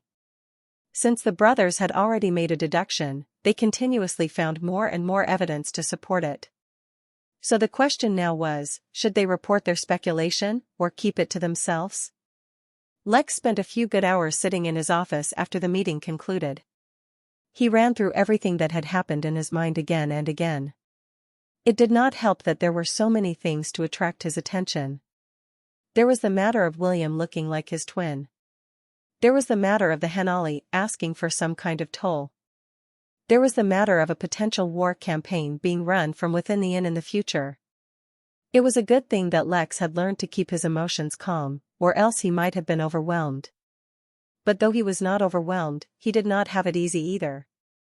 For matters pertaining to his family at least, the clear answer that Lex kept coming to was returning to Earth and confronting them. But at the same time, he didn't want to see his family either. It was an exhausting range of emotions. In the end, he decided to get some sleep, and then think more about the matter when he woke up. Besides, he had other things to do, he couldn't spend all his time on this. He teleported to his apartment and then let out a deep, exhausted sigh. He closed his eyes and let himself feel the mental exhaustion for a moment, before he opened his eyes again and removed his shirt. A nice shower would make his sleep even better. But, as soon as he removed his shirt, and before he could do something else, the sound of fake coughing filled the room. Lex froze, his vigilance rising to the maximum, and panic bells ringing in his head. He scanned the room with his spirit sense and checked with his intuition, but got no response. The sound of someone clearing their throat sounded from a corner in his room, this time much louder and clearer. Slowly, as if not to cause alarm, Lex turned towards the corner from where the sound emerged. There, on an unfamiliar maroon leather sofa, a dark figure was sitting waiting for him. Though Lex was looking right at him, he could not detect any of his features, and could not feel his presence, despite the fact that he was looking right at him. Suddenly, with a thought, he equipped the host attire, but still he could not detect the figure in the corner of his room. "You're a very interesting fellow, Lex Williams," the figure said, after clearing his throat once more. Chapter 500 Enigmatic Figure. "You're a very interesting fellow, Lex Williams," said the figure. Lex could not focus on the figure itself, so it was the maroon leather sofa upon which it sat that became Lex's focus. After checking the sofa with every sense available to him, and being unable to detect it, Lex's mind started working in another direction. He had no reason to believe that he had been exposed, or that someone could magically overcome the system's functions. As such, the most logical answer is that the figure does not exist, and that he is either hallucinating or dreaming. The most likely culprit is either the Emperor or one of his siblings. The fact that they made a move against him is the worst-case scenario. No, no, no, no, no. Don't go down that path, it's a mental headache. I am not a hallucination, I assure you. I am very much real. Lex gulped as his nerves became even tighter. The fact that the hallucination can react to his thoughts. The figure sighed and, while Lex could not be sure, he imagined that the figure face-bombed. Let's start from the beginning. Why don't you take a seat first? Let's have a discussion like civilized folk. Lex did not need to sit down. The moment the man spoke, Lex had automatically gone from standing in his room to sitting on a beige leather sofa, opposite to the mysterious figure. As much as he wanted to use the strange transition as more proof that he was hallucinating, he was suddenly filled with the belief that this was all very real. In fact, it was not belief, it was knowledge, for belief can be wrong, but facts cannot. At some point, when Lex had not noticed, they had moved out of Lex's room. Instead, it looked like Lex was sitting in a small wooden cabin, lit only by a single oil lantern. "Have you calmed down?" the man asked. But the moment he finished the question, Lex's emotions had already stabilized, as if his body itself did not dare to waste the figure's time. Since he wished that Lex believed this was not a hallucination, it had become so. Since he wanted Lex to calm down before they began their discussion, Lex's emotions were swept away. But that was a good thing for Lex, at least for now. With a calm mind, Lex could think a lot more clearly, and analyze the situation a lot better. He did not know who the man was, or what he wanted, but suffice to say, if he meant Lex any harm, then Lex would already be dead. The difference between them.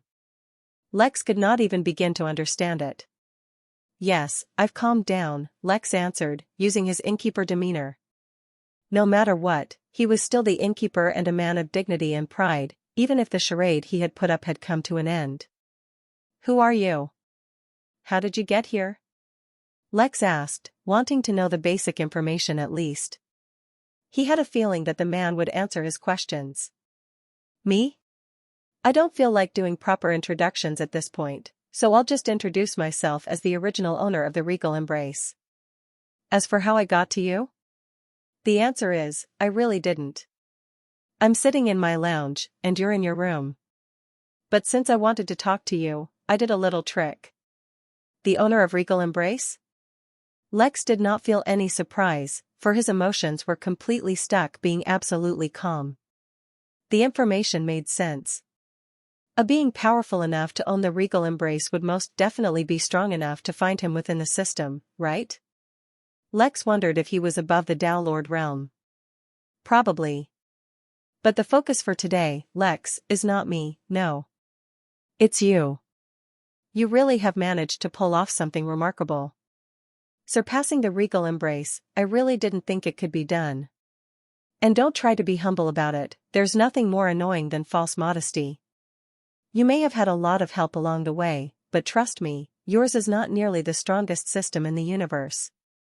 Thank you, was all Lex said.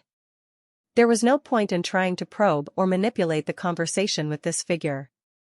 So instead, Lex decided to wait to hear what it is the figure wanted. Oh, don't be like that. Oh wait, your emotions are stuck. Young man, return to your normal self. It's not entertaining for me if I don't get any reactions at all. Lex's emotions, which had been held back as if by a dam, came rushing back. But now was not the time for that. With a single thought, Lex entered the overdrive state and took hold of his thoughts. How did you discover that I surpassed the regal embrace? Is there a spying system within the technique?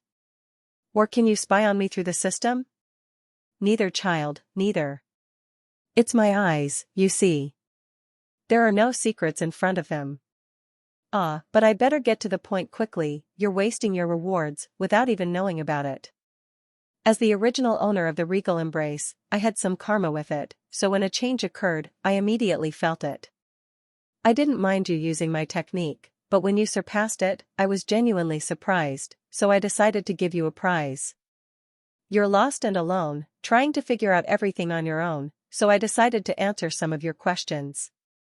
The number of questions depends on the value of your achievement as I feel like it, so if you keep asking mundane questions, you'll be wasting your reward. Feel free to ask any questions, boy. You won't have a better time than now to learn the answers. In his overdrive state, with his emotions suppressed, Lex was able to focus on what mattered at the moment instead of trying to process the information. He asked the first question that came to his mind, a question he had been wondering for a long time. What is the true purpose of my system?